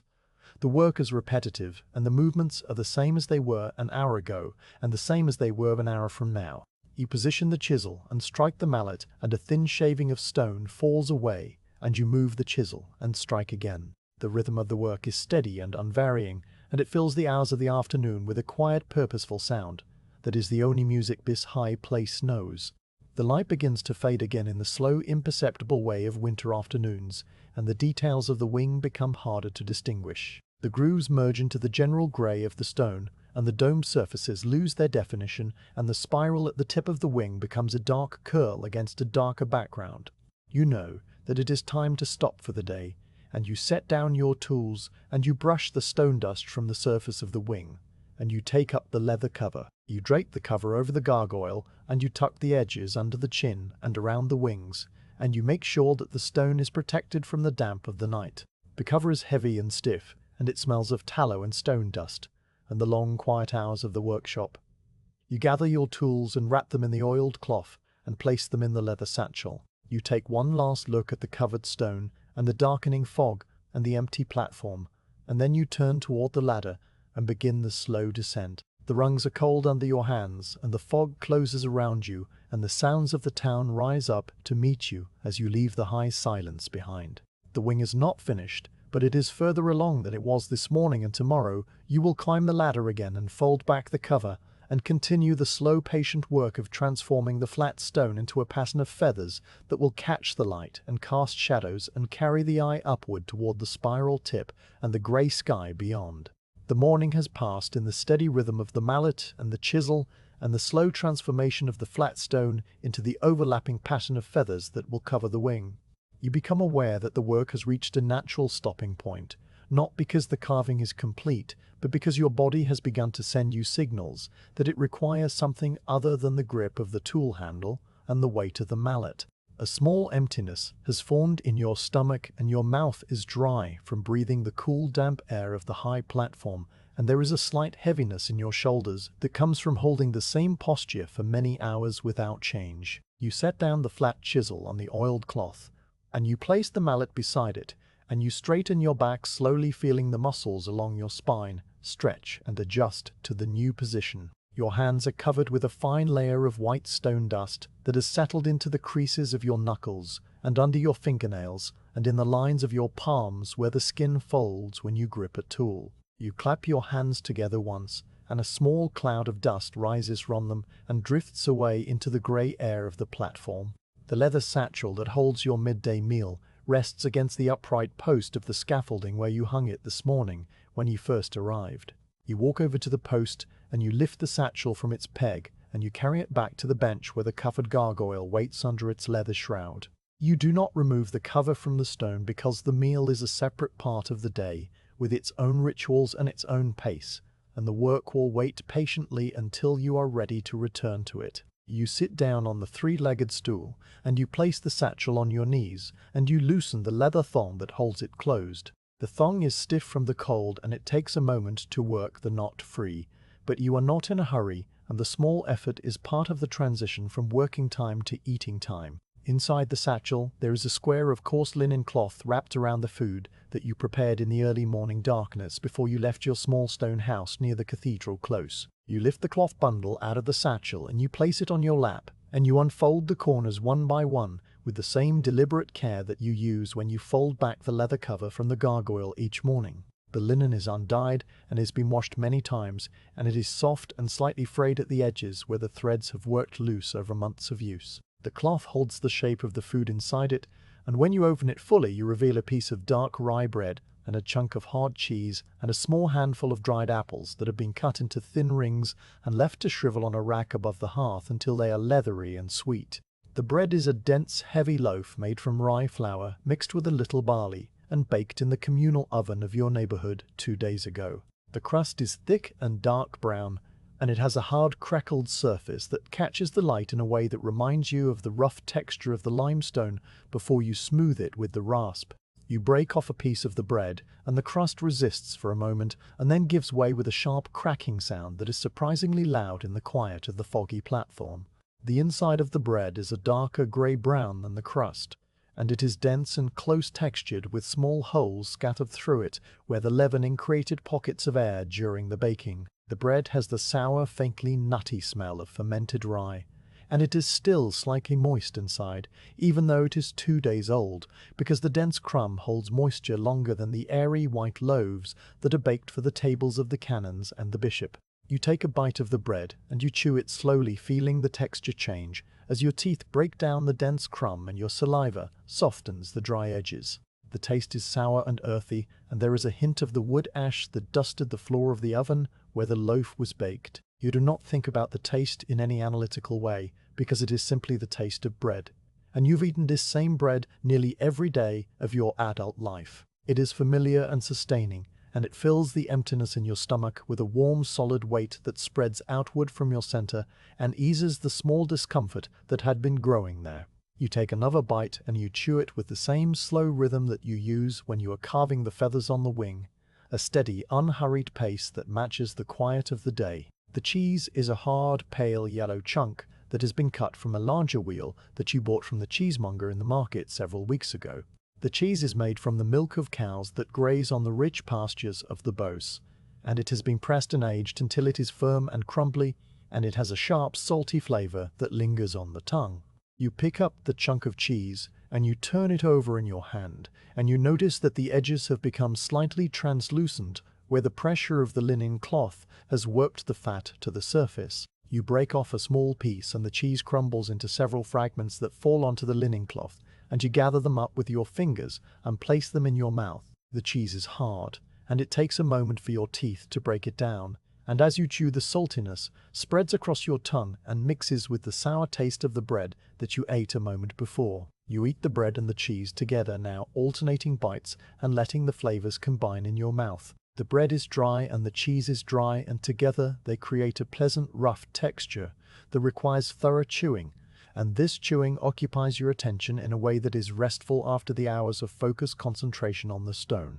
You are not thinking about the gargoyle, or the wing, or the feathers, or the channel that will carry the rainwater away from the sacred walls. You are thinking about the texture of the bread, and the sharpness of the cheese, and the way the crumbs collect in the folds of the linen cloth on your lap. The dried apple rings are a small luxury that you allow yourself during the winter months, when fresh fruit is scarce and expensive.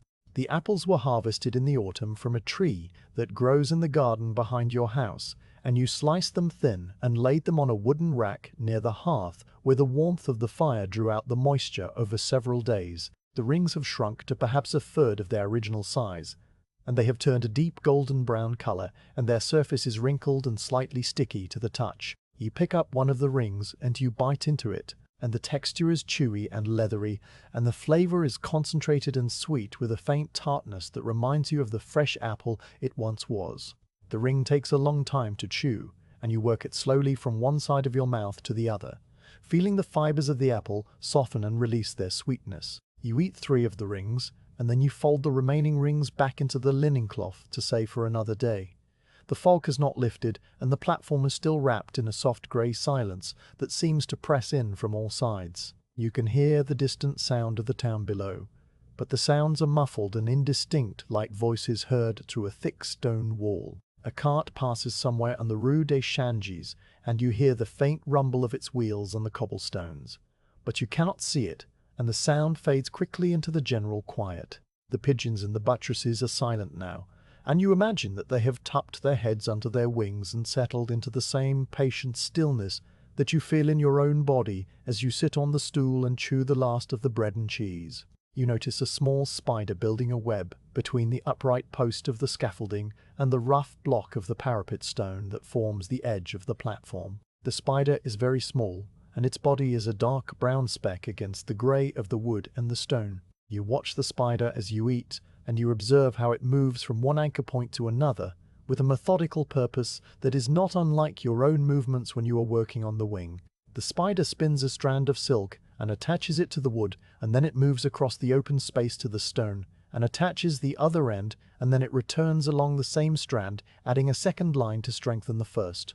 The movements are repetitive and precise, and they are performed without any apparent hesitation or uncertainty. The spider knows what it is doing in the same way that you know how to hold a chisel and how to strike a mallet and how deep to cut a groove for the feathers. You watch the spider for a long time, and you finish the bread and the cheese, and you brush the crumbs from the linen cloth over the edge of the platform where they fall into the fog and disappear. The spider has completed the outer framework of the web now, and it has begun to spin the spiral threads that will fill the center. It moves in a tight circle around the hub of the web, and it leaves a trail of silk behind it that catches the grey light and glistens faintly with the moisture of the fog. The web is a small, perfect thing suspended between the rough timber and the rough stone, and it seems to belong to a different order of creation than the massive blocks of the cathedral and the heavy scaffolding and the leather-covered gargoyle that waits under its shroud. You think about how the spider manages to hold on in the slight breeze that has picked up, and how it does not seem troubled by the height or the cold or the dampness of the air. The spider is simply doing what spiders do, and it will continue doing it whether you watch or not, and whether the fog lifts or not. This thought is not a profound one, and it does not lead to any larger reflections about the nature of work or the place of small creatures in the grand design of the cathedral. It is simply an observation that passes through your mind and then fades as you return your attention to the linen cloth and the satchel and the small rituals of closing the meal. You fold the linen cloth carefully, and you tuck it back into the leather satchel, and you pull the thong tight to close the opening. The satchel is lighter now that the food has been eaten, and it hangs more loosely from the peg when you stand up and return it to its place on the upright post. You walk to the edge of the platform, and you look out into the fog, and you see nothing but grey, and you hear nothing but the soft dripping of water from the eaves and the faint creak of the scaffolding timbers. The town below is hidden, and the plain beyond is hidden, and you are alone on your small island of wood suspended between the earth and the sky. You pick up the costrel of watered wine from its peg, and you remove the stopper, and you drink a small amount to wash the last of the bread and cheese from your mouth. The wine is cool, and it has the faint sour taste that comes from being watered and stored in a leather bottle, and it leaves a slight warmth in your throat as it goes down. You drink only a small amount, because you have learned that drinking too much during the day makes you drowsy, and a drowsy mason is a mason who makes mistakes. You replace the stopper, and you hang the costrel back on its peg, and you stand for a moment with your hands resting on the top rail of the scaffolding. The spider is still working on its web, and you watch it for another long moment. It has reached the center of the spiral now, and it is making the final adjustments to the tension of the threads. The web shimmers faintly in the grey light, and the droplets of fog that have collected on the silk catch the light and sparkle for an instant before they merge with the larger drops and fall away. The spider sits motionless at the hub of the web, and you cannot tell if it is resting or waiting, or simply being a spider in the way that spiders are. You turn away from the web, and you walk back to the bench where the covered gargoyle waits under its leather shroud. You do not remove the cover yet because the meal is still settling in your stomach, and your body is still adjusting to the pause in the work. You sit down on the three-legged stool, and you look at the shape of the stone under the leather, and you think about the work you will do when you fold back the cover and take up your tools again. The wing needs more feathers, and the spiral at the tip needs more smoothing, and the channel through the throat needs more deepening. There is always more work to do, and the work is never finished in any final sense, because even when this gargoyle is set in place on the parapet, there will be another block of limestone waiting in the workshop yard, and another winter season to fill with the slow rhythm of the mallet and the chisel. You sit on the stool, and you listen to the sounds of the high platform. The dripping of water from the eaves has slowed to a single drop every few seconds, and the drop lands on a stone ledge with a faint pattering sound that echoes softly off the wall of the nave. The pigeons in the buttresses have begun to stir again, and you hear their soft throaty cooing rising up through the fog. The spider has not moved from the center of its web, and the web itself is a small intricate circle of silver threads that seems to float in the grey air without any visible means of support. The scaffolding creaks once softly as it settles under its own weight, and then it is still again. You think about the baker who made the bread you just ate, and you wonder if he put enough salt in this batch. The bread was good, but it could have used a little more salt, and you make a mental note to mention this to the baker the next time you see him in the market. The thought is a small, ordinary thought, and it passes through your mind without leaving any trace, and you return your attention to the covered stone and the tools waiting on the oiled cloth. The light has not changed, and the fog has not lifted, and the afternoon stretches out before you in a long grey expanse of quiet hours. You reach down and you take hold of the corner of the leather cover, and you fold it back slowly, and the gargoyle emerges from under the shroud, with its half-carved wing and its deep eye sockets and its open mouth that waits for the water channel to be completed. You look at the stone for a long moment, and you see the work that remains, and you see the work that has been done, and you feel the familiar pull of the tools calling you back to the slow, patient rhythm of the carving. You pick up the flat chisel and the mallet, and you position the stool closer to the bench, and you settle your weight onto the worn seat. You place the chisel against the wing where the next row of feathers waits to be shaped, and you hold it there without striking. The stone is cold under your fingers, and the tool is cold, and the air is cold, but your body is warm from the bread and the cheese and the small movements of the day. You raise the mallet, and you strike the head of the chisel with a light tap, and the sound is a small sharp click that does not echo but seems to be absorbed immediately by the fog and the stone and the timber around you. A thin shaving of limestone separates from the wing and falls onto the bench, and the work continues. The face of the gargoyle has been waiting for this moment since the first rough cuts were made in the block of limestone many weeks ago, when the weather was warmer and the building season was still in full activity below. The deep hollows of the eye sockets were established early in the carving because they are the anchors of the creature's expression, and everything else flows outward from them, like water flowing from a spring. The brow ridge that you refined with such care now overhangs the empty sockets, creating a permanent shadow that will never be fully illuminated, no matter how bright the sun or how clear the day. The cheeks slope downward from the sockets toward the open jaws, and the channel of the throat descends between them, carrying the imagined rainwater from the back of the neck to the gaping mouth. But the eyes themselves have remained unfinished until now, because the eyes are the most delicate part of the carving, and they require a steadiness of hand and a clarity of attention that cannot be rushed or forced. You sit on the three-legged stool with your face close to the stone, and you study the empty sockets as they appear in the flat grey light of the foggy morning. The sockets are roughly oval depressions about the length of your thumb from top to bottom, and slightly narrower across. The stone inside the sockets is still rough from the point chisel, and the surface is pitted and uneven where the larger chips were removed during the initial blocking out. This rough surface must be smoothed and shaped before the eyeball itself can be carved, because the eyeball is a raised sphere that will sit within the socket, and the surrounding stone must be clean and true to create the proper shadow and definition. You select a small curved gouge from your leather satchel, and you test its edge with your thumb. The gouge has a gentle sweep that matches the curve of the socket, and it will allow you to work in the confined space without damaging the edges of the brow or the cheek. You position the gouge at the deepest point of the right eye socket, and you angle it slightly so that the cutting edge will follow the natural contour of the hollow. The mallet is light in your hand because the blows must be gentle and controlled to avoid removing too much material or causing a fracture that would ruin the weeks of work that have brought the gargoyle to this stage. You tap the head of the gouge with a soft stroke, and the curved edge bites into the rough limestone and removes a thin crescent of stone that falls into the bottom of the socket. The sound is a quiet click that barely disturbs the stillness of the high platform, and you lean in closer to inspect the cut.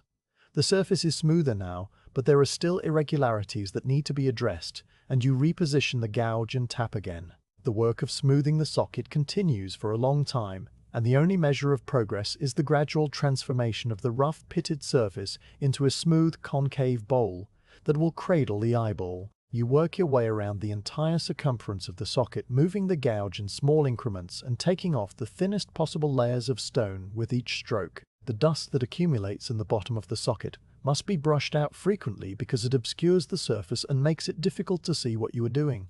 You use the corner of the boar bristle brush to sweep the dust away, and the small fragments of limestone tumble down the cheek and scatter on the bench like tiny pieces of eggshell. When the socket is smooth enough to satisfy your fingertips, You set aside the gouge and you take up a small flat chisel with a narrow blade that can reach into the confined space. The flat chisel is used to define the sharp edge where the socket meets the surrounding stone and to create a clean line that will catch the light and emphasize the shadow within. You work the flat chisel around the rim of the socket with a series of very light taps, and you take care to maintain a consistent depth and angle. The edge must be crisp, but not sharp, because a sharp edge is vulnerable to chipping and weathering, and it will not last the centuries that this gargoyle is intended to endure.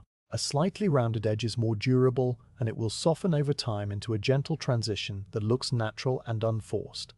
The left eye socket receives the same patient attention as the right, and you work your way through the same sequence of gouge and flat chisel and brush. The two sockets must be as identical as your hands and eyes can make them, because the human gaze is very sensitive to asymmetry in faces, and even a small difference will be noticeable from the ground. You pause frequently to step back from the bench and look at the two sockets together, comparing their shapes and depths and the angles of their rims. You make small adjustments to the left socket to bring it into closer agreement with the right, and you test the symmetry by sighting across the face from different angles. The foggy light is helpful for this because it eliminates the harsh shadows that can deceive the eye, and it allows you to see the true form of the stone. The eyeball itself is the next part of the carving, and it requires a different approach than the socket.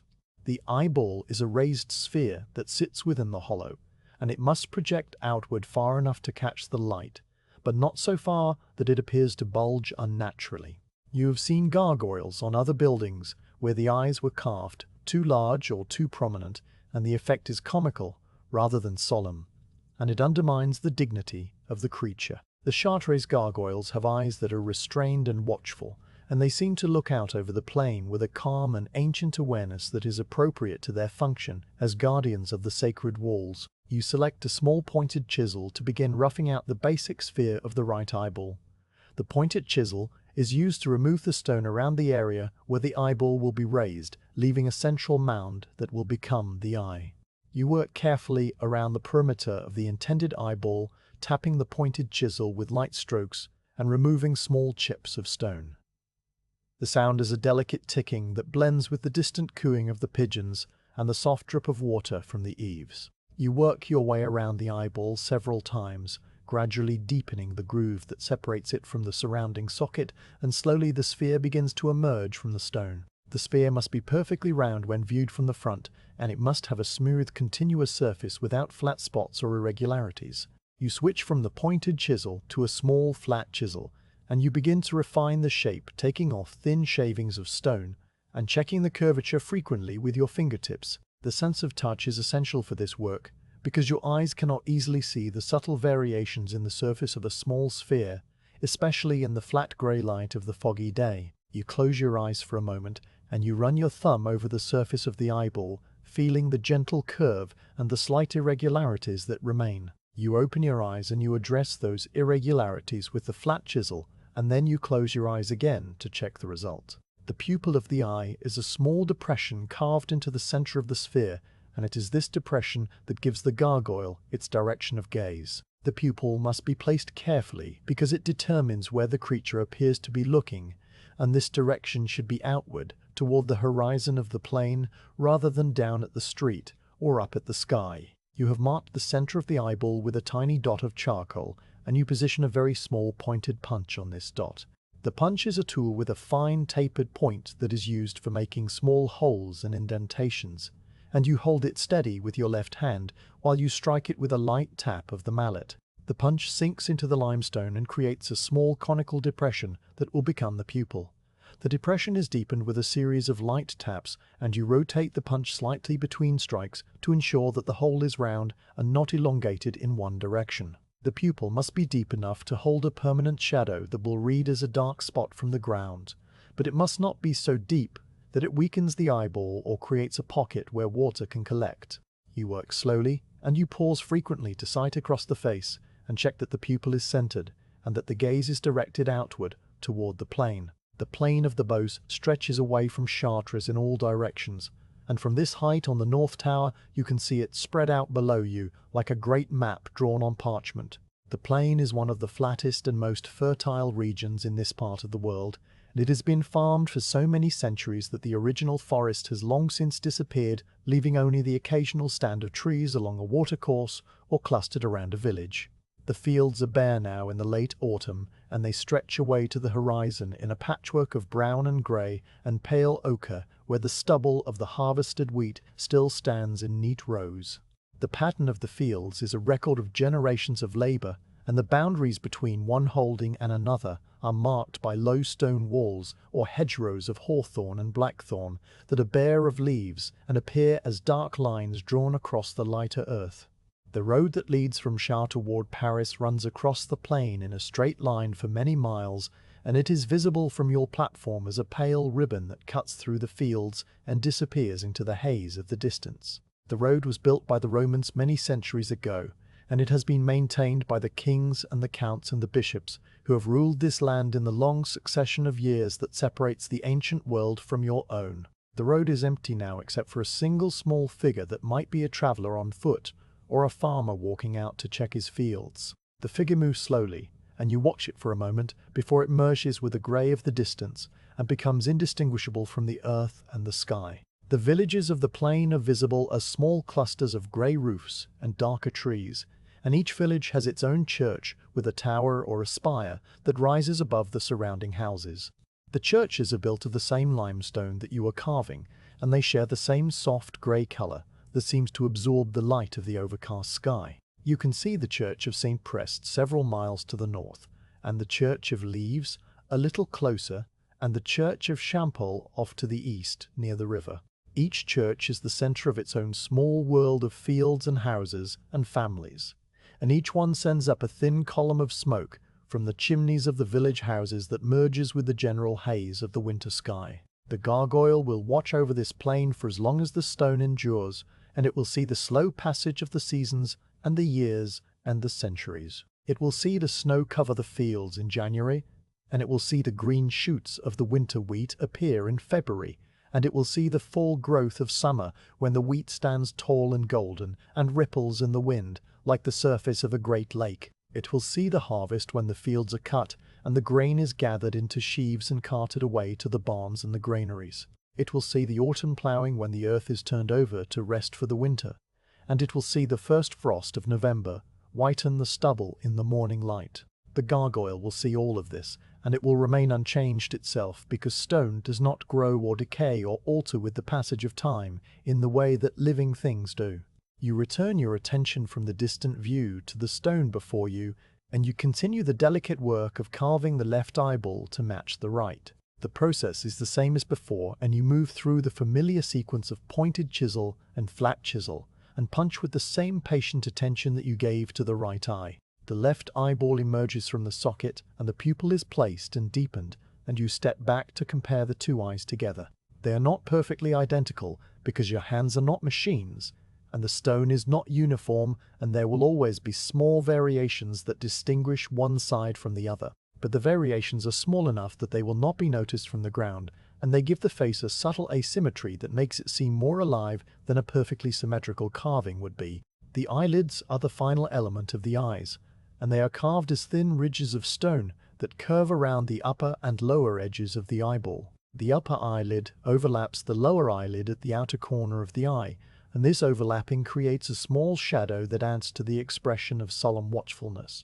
You use a very fine chisel with a narrow blade to carve the eyelids, and you work slowly and carefully because the stone is thin and fragile in this area. The curve of the upper eyelid must match the curve of the lower eyelid so that the eye does not appear surprised or startled, but instead conveys a calm and steady gaze. You carve the upper lid first, defining its arc with a series of light taps, and then you carve the lower lid to meet it at the corners.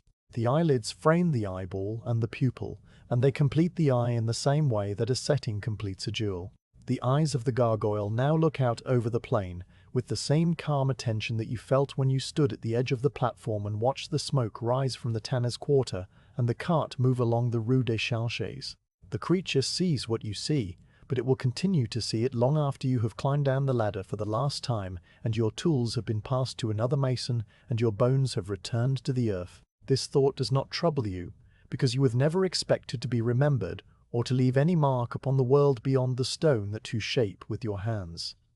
The stone will endure, and the gargoyle will watch, and that is enough. The light has begun to fade again in the slow, imperceptible way of winter afternoons, and the details of the eyes become harder to distinguish against the grey of the stone. You set down your tools, and you brush the dust from the face of the gargoyle, and you take a moment to look at what you have made. The eyes have finished, and they gaze out toward the horizon with a calm and patient expression that seems to belong to the stone itself, rather than to any intention of your own. You cover the gargoyle with the leather shroud, and you tuck the edges carefully around the chin and the wings, and you make sure that the stone is protected from the damp of the night. You gather your tools and wrap them in the oiled cloth, and place them in the leather satchel. You take one last look at the covered stone and the darkening fog and the empty platform, and then you turn toward the ladder and begin the slow descent to the streets below, while the gargoyle waits under its cover with its new eyes fixed on the plain that it will watch for all the years to come.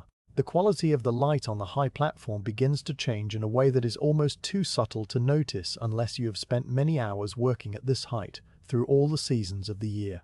The flat white-grey illumination that has filled the day since the morning fog lifted slightly now takes on a softer and slightly deeper tone as the sun, somewhere far above the clouds, begins its slow descent toward the western horizon. You cannot see the sun itself because the cloud cover remains thick and unbroken, and the fog still clings to the upper reaches of the tower and the scaffolding, but you can see the effect of its movement in the way the surface of the limestone seems to absorb the light differently, and in the way the shadows that were never strong become even weaker and less distinct.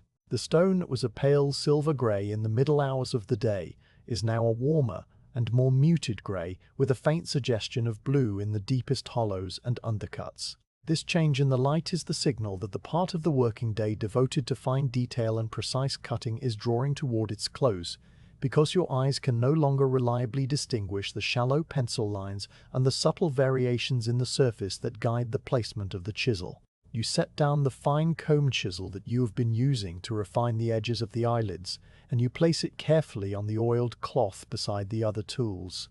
The mallet is placed beside it, and you straighten your back and roll your shoulders to ease the stiffness that has settled into the muscles between your shoulder blades during the long hours of focused attention on the delicate work around the eyes.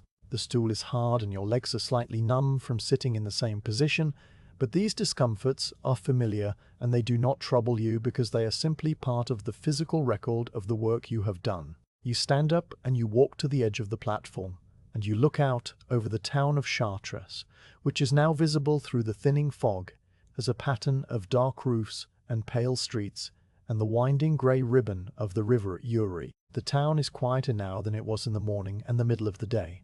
The carts that rumbled along the rue de Changes have returned to their stables, and the merchants have closed their shutters, and the women have taken in the washing that was hung on lines strung between the upper windows of the houses. The market square is empty, except for the stone cross and the dark shape of a single dog that sits near the base of the cross and watches something that you cannot see from your height.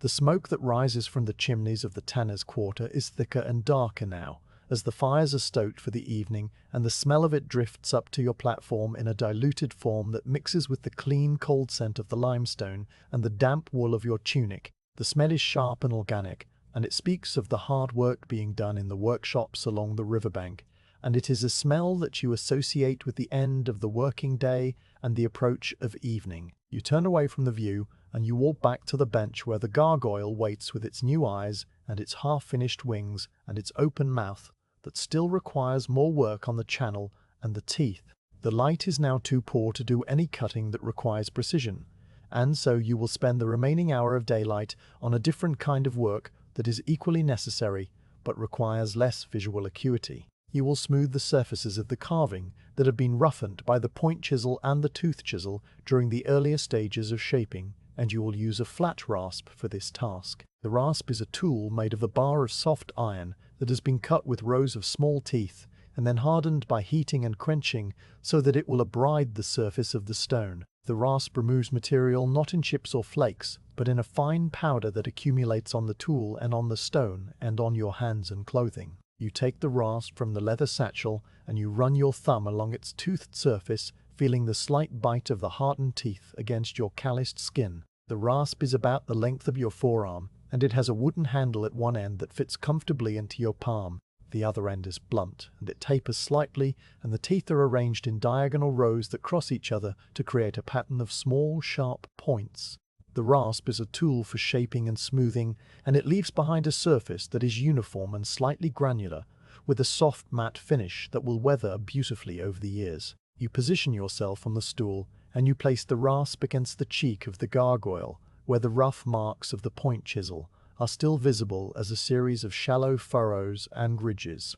You begin to draw the rasp across the surface of the stone with a steady, even pressure, and the tool makes a soft hissing sound as the teeth bite into the limestone and reduce the high spots to a fine white powder. The motion is a long, smooth stroke that starts near the eye socket and travels down the curve of the cheek toward the jaw, and then you lift the rasp and return it to the starting point and draw it down again. The rhythm of the work is repetitive and almost mindless, and it allows your thoughts to drift away from the specific details of the carving and into a more diffuse awareness of the platform and the fog and the fading light. The hiss of the rasp is the only sound in the quiet of the high workspace, and it blends with the distant cooing of the pigeons and the soft creak of the scaffolding timbers to create a texture of sound that is as familiar to you as your own breathing. The stone dust that accumulates on the rasp clogs the spaces between the teeth and reduces the cutting action, and so you must pause every few minutes to tap the tool against the side of the scaffolding to clear the debris. You hold the rasp by the handle and you strike the flat side of the iron bar against the oak timber of the upright post, and the dust falls away in a small white cloud that drifts down into the fog and disappears. The sound of the tapping is a sharp metallic ring that cuts through the softer hiss of the rasping, and it echoes briefly off the wall of the nave before it is absorbed by the grey air. You return the rasp to the stone, and you continue the long, slow strokes, and the surface of the cheek gradually becomes smoother and more uniform under your hand. You work your way across the entire face of the gargoyle, addressing each area that still bears the rough marks of the earlier tools. The brow ridge receives the rasp and the deep hollows of the eye sockets where the gouge left small irregularities, and the channel of the throat where the water will flow, and the outer surface of the wings where the feather pattern is beginning to emerge. Each area requires a slightly different angle and pressure because the contours vary, and the rasp must follow the curves without digging in or creating flat spots. Your hand adjusts automatically to these variations, and you do not need to think about the angle or the pressure, because your body knows how to hold the tool and how to move it across the stone. The light continues to fade in the slow, imperceptible way of winter afternoons, and the hiss of the rasp seems to grow louder as the other sounds of the day diminish. The pigeons have settled into their roosts in the buttresses, and their cooing has stopped, and the distant sounds of the town have faded to a low murmur that is more felt than heard. The fog has thickened again as the temperature drops, and it presses close around the platform and reduces the visible world to the small circle of the bench and the stone, and your own hands moving the rasp across the surface of the limestone. The rasping sound is steady and rhythmic, and it fills the enclosed space of the platform with a soft, abrasive music that is both monotonous and strangely comforting. You look down at the street below, and you see that it is now empty of the people and the carts and the dogs that move through it during the day. The Rue de Change is a dark cleft between the crowded houses, and the cobblestones are damp with the fog, and they gleam faintly in the last of the grey light. A single lantern has been lit in a window near the corner of the street, and its warm yellow glow spills out onto the cobblestones and creates a small pool of light that seems very distant and very separate from the cold grey world of the scaffolding. You watch the lantern for a moment, and you see a shadow move behind the window, and then the shadow disappears and the light remains steady and still. The lantern is a reminder that there is warmth and light and human company in the town below, and that you will soon descend the ladder and return to that world. The smell of wood smoke is stronger now, and it rises from the chimneys of the town in thick grey columns that merge with the fog and spread out in a soft haze over the rooftops. The smell is sharp and slightly sweet, and it carries with it the suggestion of hearth fires and cooking pots and the simple comforts of home. You breathe in the smell, and you feel it settle into your lungs, and you are aware of a small anticipation of the warmth that waits for you at the end of the descent. But you are not in a hurry to leave the platform, because there is still light enough to work, and the rasping is a task that can be done as well in the dim grey of the evening as in the full light of midday. You continue to draw the rasp across the cheek of the gargoyle, and the surface becomes smoother with each stroke. The rough furrows left by the point chisel have been reduced to faint parallel scratches that are visible only when you hold the stone at a certain angle to the light. These scratches will be removed in turn by a finer abrasive, and eventually the surface will be smooth enough to satisfy the master builder, and the stone will be ready to receive the final details of the carving. But that work is for another day, and for now it is enough to feel the stone growing smoother under your hands, and to hear the steady hiss of the rasp in the quiet of the evening. The light has faded now to a deep blue-grey that makes the stone appear almost luminous against the darker background of the fog. The details of the carving are lost in the gloom, and the gargoyle is reduced to a simple silhouette of a creature with a raised head and folded wings, and an open mouth that seems to be drinking the mist. You set down the rasp on the oiled cloth, and you run your hand over the surface of the cheek, and you feel the smoothness that you have created. The stone is cold and slightly gritty under your fingertips, and it holds the memory of the rasping in the faint texture that remains. You are satisfied with the progress of the afternoon, and you know that tomorrow you will return to the fine chisels and the precise cuts when the light is fresh and clear again. You take up the leather cover from where it rests beside the bench, and you unfold it slowly and drape it over the gargoyle. The cover is stiff with cold and tallow, and it crackles softly as you work it over the contours of the carving. You tuck the edges under the chin and around the wings, and you make sure that the stone is fully protected from the damp of the night. The cover settles into place, and the shape of the gargoyle is visible beneath it, like a sleeper under a heavy blanket. You stand back, and you look at the covered stone and the dark platform and the fog that presses close on all sides, and you feel the familiar, quiet satisfaction of a day's work completed. You gather your tools from the oiled cloth, and you wipe each one with a scrap of linen to remove the stone dust and the moisture of the fog. The flat chisel and the gouge, and the pointed chisel and the fine comb chisel and the rasp are each inspected and cleaned and wrapped in the cloth and placed in the leather satchel. The mallet is the last tool to be put away, and you hold it for a moment, feeling the weight of the beechwood head and the smoothness of the handle that has been worn by years of use. The mallet is a simple tool, but it is the heart of the mason's craft, and you treat it with the same quiet respect that you give to the stone itself. You lift the satchel, and you sling the strap over your shoulder, and you walk to the edge of the platform where the ladder descends into the fog. You place your hand on the first rung, and you feel the cold damp wood under your palm, and you begin the slow, careful descent to the street below. The rungs are familiar under your boots, and your hands find the side rails, without conscious thought, because your body knows this ladder as well as it knows the path from your door to the well, or the way from the workbench to the tool rack. The fog closes around you as you descend, and the sounds of the town grow louder and more distinct with each step downward. You hear the closing of a door somewhere in the close, and the voice of a woman calling to a child, and the barking of a dog in one of the yards near the river. These sounds are the sounds of the world you are returning to, and they are familiar and ordinary, and they draw you down out of the high silence of the scaffolding and into the warm living noise of the town. Your feet touch the solid ground of the cathedral close, and you release your grip on the ladder, and you stand for a moment feeling the difference between the still, unmoving earth and the slight give of the platform high above. The street is dark, and the fog has settled into the low places, and it pools around the base of the walls and the buttresses like a slow grey river. You begin the walk home through the narrow streets,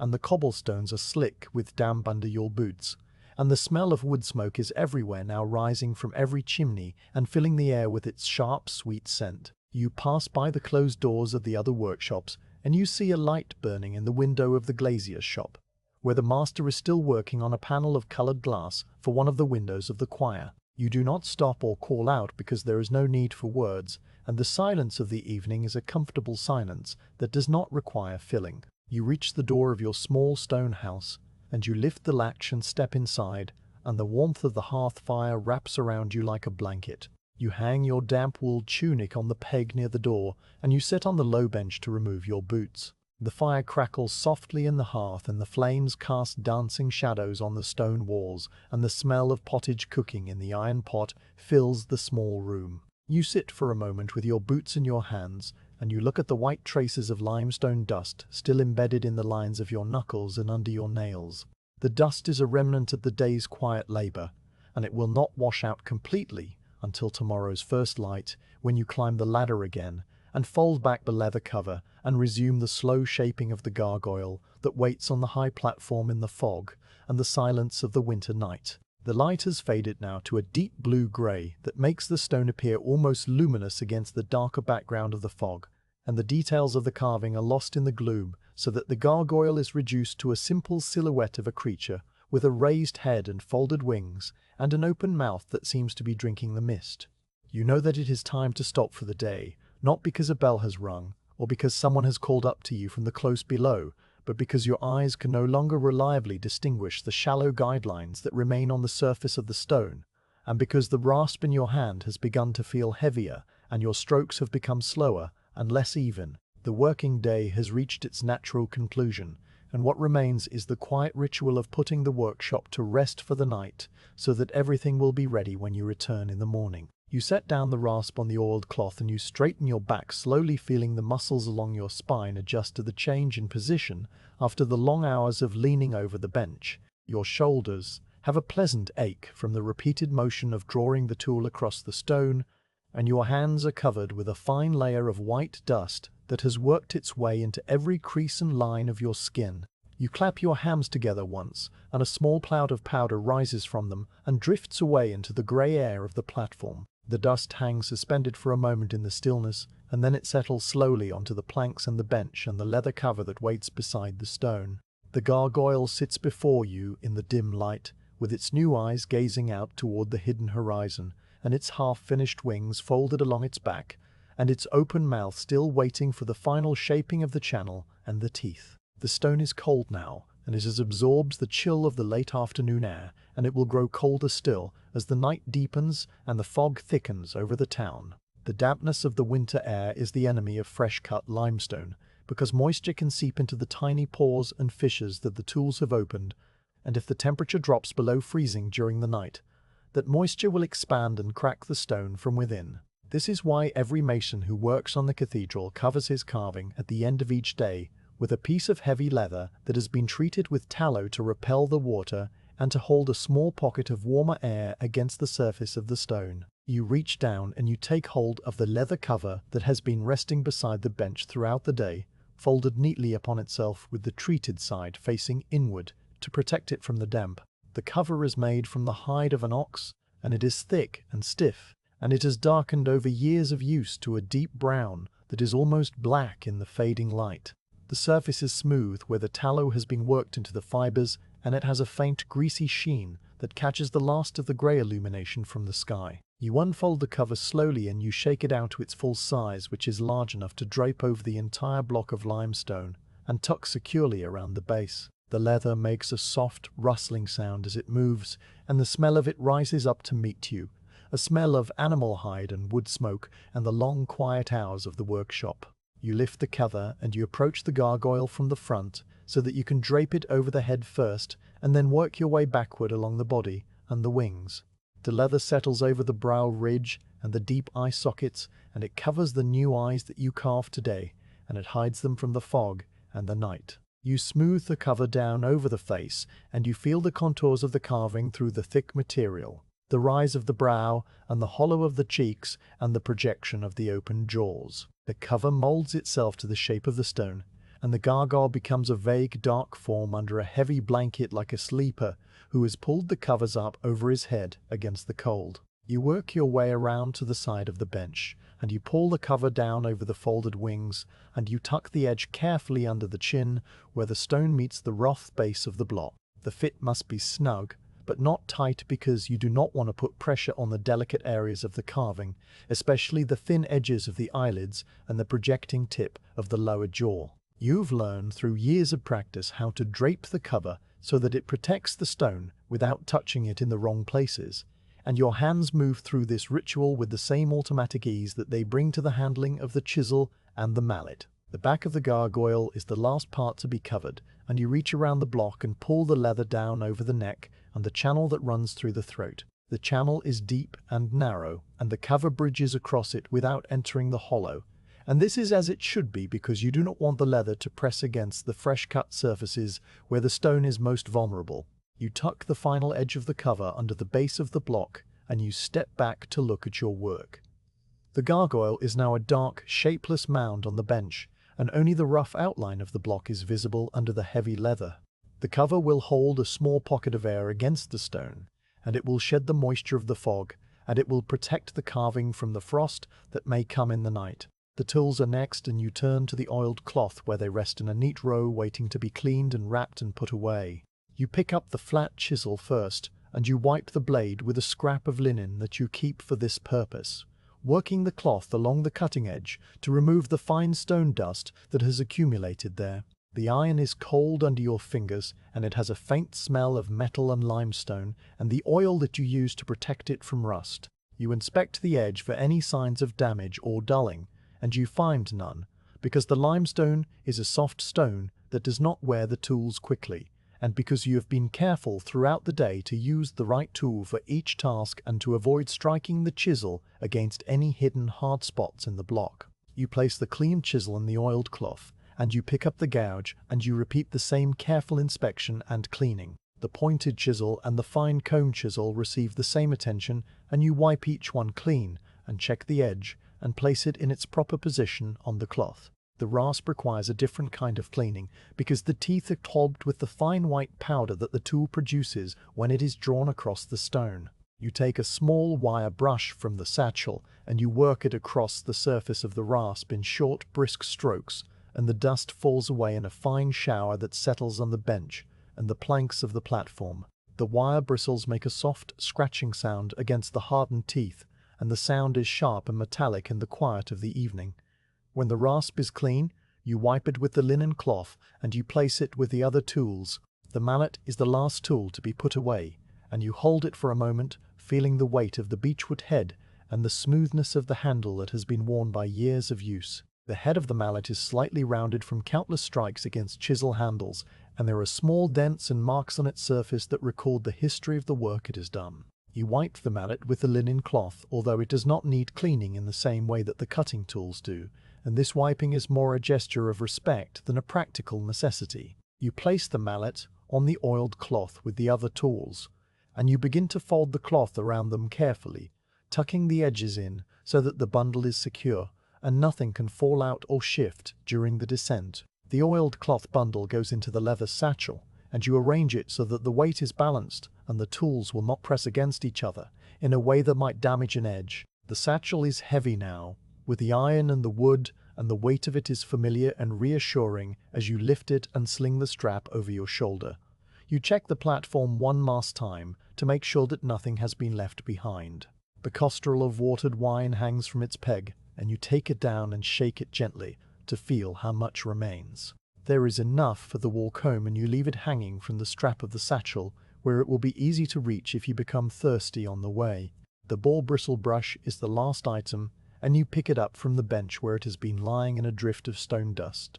You tap the brush against the side of the scaffolding to knock the dust from the bristles, and the sound is a soft thud that is absorbed immediately by the fog. The bristles are stiff and dark, and they have been worn down over time so that they are shorter than they were when the brush was new, and they have a slight curve from the repeated motion of sweeping the stone. You place the brush in the satchel alongside the tools, and you close the flap and secure the leather thong that holds everything in place. You stand at the edge of the platform, and you look out into the fog one last time before you begin the descent. The town of Chartres is almost entirely hidden now, and only the faintest glow of a few lanterns and hearth fires penetrates the grey mist that has settled into the streets and the close. The cathedral itself is a vast dark presence behind you and above you, and its stones are silent and cold, and they hold the memory of all the days and all the masons who have worked on them since the first foundations were laid. You are a small part of that long history, and you do not think about it in those grand terms because you are too close to the work and too familiar with the daily rhythms of the scaffolding to see yourself as part of something larger.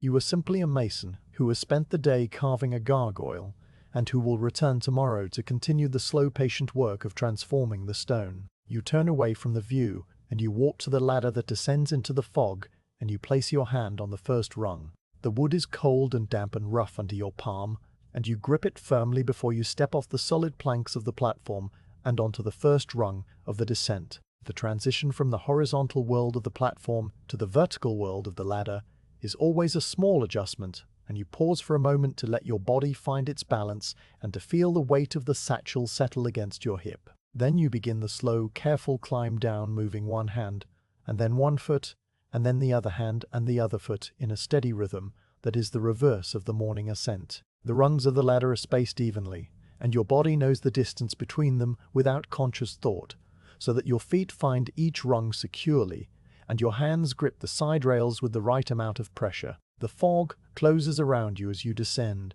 and the world contracts to the small circle of the ladder and the stone wall of the tower that rises beside you, and the grey mist that presses in from all sides. You can hear your own breathing, and the soft creak of the leather satchel, and the faint scrape of your boots on the damp wood. And these sounds are the only sounds in the enclosed silence of the descent. The first landing platform emerges from the fog below you, and you step off the ladder and onto the solid planks with a small sense of relief, although you have made this descent hundreds of times, and you have no real fear of falling. The landing is a small square platform that gives access to the lower flying buttresses, and it is empty now, and its planks are slick with the moisture of the fog. You pause here for a moment to rest your hands and to look out at the view that is still almost entirely hidden. The fog is thinner at this lower elevation, and you can see the dark shapes of the buttresses curving away from the wall and the faint outline of the roof of the choir below you. The sound of the town is louder here, and you can hear the distant barking of a dog and the closing of a door, and the murmur of voices that are too far away to distinguish any words. You continue the descent, and the ladder takes you past the level of the triforium, where the narrow arched openings of the interior gallery look out onto the grey fog. A faint light glows from within the cathedral, and you know that the canons are preparing for the evening office, and that the candles are being lit in the choir, and the smell of beeswax and incense drifts out through the openings and mixes with the damp air of the scaffolding. The smell is sweet and rich, and it speaks of a different world, in the world of stone dust and cold iron and the slow, patient work of the chisel. You breathe in the smell, and then you continue downward, and the smell fades and is replaced by the clean, cold scent of the fog. The lower reaches of the scaffolding bring you past the great rose window of the north transept, and even in the dim light of the evening you can see the dark shapes of the stone tracery that divides the window into its intricate pattern of circles and arches. The glass has not yet been installed in this part of the cathedral, and the openings are covered with wooden shutters that keep out the weather and the birds. The shutters are dark rectangles against the grey stone, and they make the window seem blind and waiting like an eye that has not yet been opened. You will not see the coloured glass when it is finally set in place, because your work is on the exterior, and the glass belongs to the interior world of the canons and the choir and the faithful who gather for the masses and the offices. But you know that the light from those windows will spill out into the night, and that the gargoyle you are carving will be silhouetted against that glow, and that the people in the street below will look up and see the dark shape of the creature against the coloured light. The ground is close now, and you can see the dark cobblestones of the cathedral close through the thinning fog at the base of the ladder. You take the last few rungs slowly and carefully, and then your boot touches the solid earth, and you release your grip on the side rails, and you step away from the ladder. The ground feels different under your feet after the long hours on the platform, and the slight give of the scaffolding planks is replaced by the hard, unyielding surface of the packed earth and the cobblestones. You stand for a moment adjusting to the change, and you feel the weight of your own body settling onto the solid ground and the familiar pull of gravity that is somehow more present here than it was 200 feet above. The close is quiet and dark, and the fog has pooled in the low places, so that you walk through patches of mist that swirl around your knees. The bulk of the cathedral rises behind you, and its towers disappear into the grey sky, and the sound of the evening office drifts out through the high windows and reaches you as a low murmuring chant that is more a vibration in the air than a distinct melody. You walk across the close toward the gate that leads to the street, and your boots make a soft scraping sound on the cobblestones, and the leather satchel creaks gently with each step. The street beyond the gate is narrow and dark, and the houses press close on either side with their upper stories jutting out over the pavement. A few windows show the warm yellow glow of hearth fires and candles, and you can hear the murmur of voices from within, as families gather for the evening meal. You do not look into the windows or pause to listen, because these are the private lives of other people and they have nothing to do with you or your work. You simply walk on through the dark street with your satchel on your shoulder and the cold fog pressing close around you and the smell of wood smoke growing stronger with each step. Your house is a small stone building near the eastern edge of the close, and it shares a wall with the house of a carpenter who works on the cathedral roof. The carpenter's door is closed and no light shows through the shutters, and you assume that he is already inside, sitting by his fire and eating his evening meal. You lift the latch of your own door, and you step inside, and the warmth of the hearth wraps around you like a blanket after the cold damp of the street. The fire has burned down to a bed of glowing coals, and you add a small log from the pile beside the hearth, and you watch as the flames catch and spread, and the light grows brighter, and the warmth pushes back the chill that has settled into your bones. You hang your damp wool tunic on the peg near the door, and you sit on the low bench to remove your boots. The leather is cold and stiff, and the laces are difficult to work with your fingers that are still numb from the descent. You work the knots loose slowly, and you pull the boots off and set them beside the door where they will dry overnight in the warmth of the fire. Your hose are damp at the knees where you knelt on the platform, and you will change them before you sleep.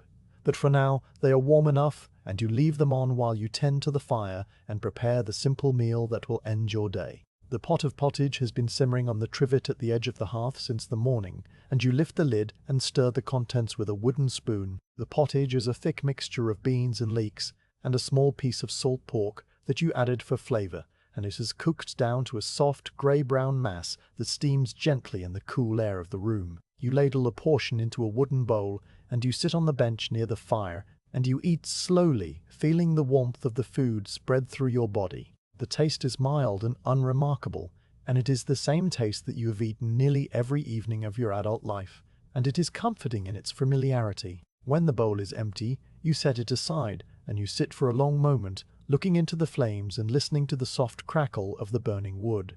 The fire casts dancing shadows on the stone walls, and the shadows move and shift in a slow rhythm that is not unlike the rhythm of the mallet and the chisel. You think about the gargoyle waiting under its leather cover on the high platform, and you think about the work you will do tomorrow when you climb the ladder again and fold back the cover and take up your tools. The eyes are finished now, and the channel is nearly complete, and the wings still need their feathers, and the mouth still needs its final shaping. There is always more work to do, and the work is never finished in any final sense, because even when this gargoyle is set in place on the parapet, there will be another block of limestone waiting in the workshop yard. You look at your hands in the firelight, and you see the traces of white limestone dust still embedded in the lines of your knuckles and under your nails and in the creases of your palms. The dust is a remnant of the day's quiet labor, and it will not wash out completely until tomorrow's first light, when you climb the ladder again and begin the slow, patient work of the new day. You add another small log to the fire, and you settle back on the bench, and you let the warmth and the quiet of the room carry you towards sleep, while above you in the fog and the darkness, the gargoyle waits under its leather cover for the return of morning. The door of your small stone house closes behind you with a soft thud that is more felt than heard, and the sound of the latch falling into place is the final signal that the working day has ended and the quiet hours of the evening have begun. The room is dark except for the faint glow of the embers in the hearth and the small flame of the oil lamp that you left burning on the shelf near the door when you departed in the early morning greyness. The lamp is a simple clay vessel with a wick of twisted flax that floats in a pool of rendered animal fat, and it casts a small warm circle of yellow light that illuminates the immediate area around the shelf and leaves the rest of the room in deep shadow. You lift the lamp and you carry it to the hearth where the fire has burned down to a bed of soft grey ash with a few remaining coals that glow orange and red when you stir them gently with the iron poker. The hearth is the center of the house, and it occupies most of one wall with a wide opening of rough stone that tapers inward to a narrow chimney flue. The stones of the hearth are blackened with the soot of countless fires, and they have a smooth, polished look where years of heat and smoke have glazed the surface. You kneel on the packed earth floor, and you add a handful of dry twigs and small sticks from the pile beside the hearth, arranging them carefully over the glowing coals, so that the air can circulate and feed the nascent flames. The twigs catch quickly and the fire leaps up with a soft crackling sound that fills the small room, and the light grows brighter and pushes back the shadows that have gathered in the corners and under the low ceiling beams. You add a larger piece of split oak from the wood pile, and you watch as the flames wrap around it and begin the slow work of turning the dense wood into heat and light. The warmth of the fire reaches your face and your hands, and it begins to drive out the chill that settled into your bones during the long hours on the high platform and the slow descent through the fog. Your fingers are still slightly stiff from gripping the coal tools and the damp rungs of the ladder, and you hold them out toward the flames, flexing them slowly and feeling the warmth penetrate the joints and the muscles. The fire makes a soft rushing sound as it draws air up through the chimney, and the flames dance and shift in a slow rhythm that is restful to watch after the focused attention of the carving. You sit back on your heels and you let the warmth wash over you, and you feel the tiredness of the day settle into your body in a way that is pleasant rather than painful. The room around you is small and simple, and it contains only what you need for the quiet business of living. The walls are of the same grey limestone as the cathedral, but they are rough and unpolished, and the mortar between the stones has been smeared smooth by a trowel rather than finished, with the careful pointing of the master masons. The ceiling is low, and the beams that support the floor above are dark with age and smoke, and they have a slight curve from the weight they have borne over the years. A single window with a wooden shutter looks out onto the narrow street, but the shutter is closed now against the cold and the fog, and no light penetrates from outside. The furnishings are few and simple, and they have the worn, comfortable look of things that have been used for a long time without any thought of replacement. The low bench where you sit to remove your boots is made of a single thick plank of oak supported by two sturdy legs at each end. The surface of the bench is smooth and slightly concave from years of use, and it has a dark patina that comes from the oil of human skin and the dust of the street and the occasional spill of pottage or ale. You sit on the bench and you bend forward to work at the leather laces of your boots, and the position is familiar and comfortable, and your fingers move through the task without conscious direction. The laces are stiff with cold and damp, and the knots are tight from the long day of wear. But you work them loose patiently, and you pull the boots from your feet and set them beside the door where they will dry overnight in the warmth of the fire. Your feet are glad to be free of the heavy leather, and you flex your toes and feel the rough texture of the packed earth floor against your soles. Your woolen hose are damp at the knees where you knelt on the platform to work on the lower parts of the carving, and they are powdered with the fine white dust of the limestone that has worked its way into the fibers of the wool. You will change them before you sleep, but for now they are warm enough, and you leave them on while you tend to the fire and prepare the simple meal that will end your day. You stand up from the bench and you walk to the shelf where the clay pot of pottage has been sitting since the morning when you prepared it before climbing the ladder. The pot is covered with a piece of slate that keeps the heat in and the insects out, and you lift the slate carefully because the edges can be sharp and you have cut your fingers on them before when you were careless. The pottage inside the pot is a thick mixture of dried beans that have been soaked overnight and then simmered slowly with chopped leeks and a small piece of salt pork and a handful of barley from the sack that stands in the corner near the flour bin. The ingredients have cooked together for many hours over the low heat of the hearth, and they have merged into a soft grey-brown mass that steams gently in the cool air of the room when you remove the slate cover. The smell of the pottage rises up to meet you, and it is a mild, earthy smell, with a hint of the salt pork and the sweetness of the long-cooked leeks. It is the same smell that has greeted you nearly every evening of your adult life, and it is comforting in its familiarity, and it speaks of home and rest, and the end of the working day. You ladle a portion of the pottage into a wooden bowl that hangs from a peg on the wall near the hearth. The bowl is made from a single block of beech wood that has been hollowed out and smoothed, and it has a rich dark color from years of absorbing the oils and the heat of the food it has held. You carry the bowl to the bench near the fire and you sit down with the warmth of the flames on your face and the bowl cradled in your hands.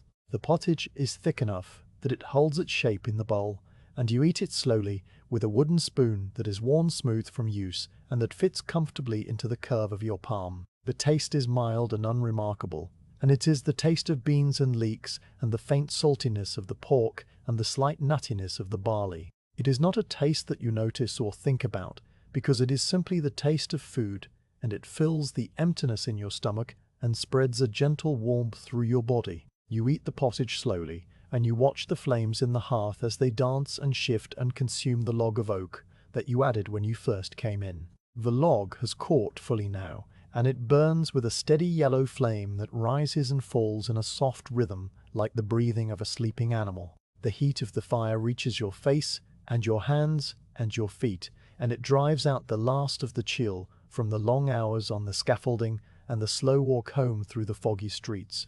You feel the tiredness of the day settling into your muscles and your bones, and it is a pleasant tiredness that comes from honest work and the satisfaction of seeing the stone take shape under your hands. The gargoyle waits on the high platform above the town, and you think about it as you eat your pottage and watch the fire.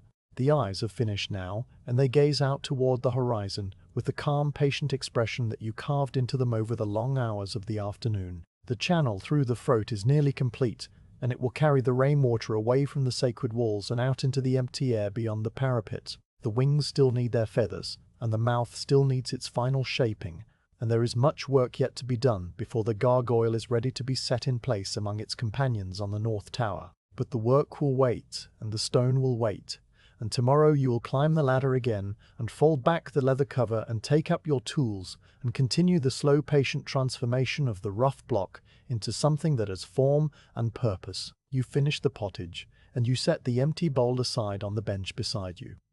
The fire has burned down slightly, and you add another small log from the pile, and you watch as the flames catch and spread, and the light brightens again. The room is warm now, and the chill has been driven out entirely, and you feel a pleasant drowsiness beginning to settle over you like a heavy blanket.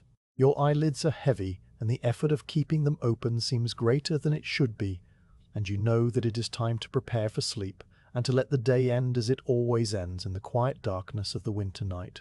You stand up from the bench, and you walk to the peg where your nightshirt hangs, and you change out of your damp woolen hose and your linen under tunique, and you pull the nightshirt over your head. The shirt is made of coarse linen that has been washed many times, and it is soft and comfortable against your skin. You hang the damp clothing on the pegs near the fire where they will dry overnight, and you will wear them again tomorrow when you climb the ladder and begin the new day. The fire is the last thing you tend to before you sleep, and you arrange the remaining logs so that they will burn slowly through the night and keep the room from growing too cold.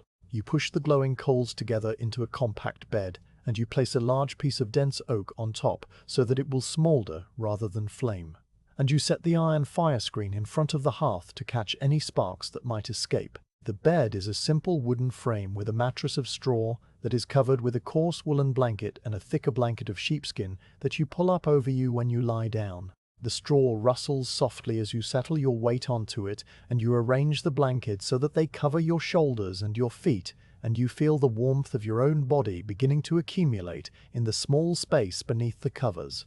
The room is dark now except for the faint glow of the fire through the screen, and the small flame of the oil lamp that you will extinguish in a moment. The sounds of the night are soft and distant, and they reach you through the closed shutter and the thick stone walls. You hear the far-off barking of a dog somewhere near the river, and the faint murmur of voices from the house next door, and the occasional creak of a timber as the house settles in the cold. You lie in the darkness, and you listen to these sounds, and you feel the tiredness of the day pulling you down toward sleep. Your hands rest on the rough wool of the blanket, and you can feel the faint residual texture of the limestone dust still embedded in the creases of your knuckles and under your nails.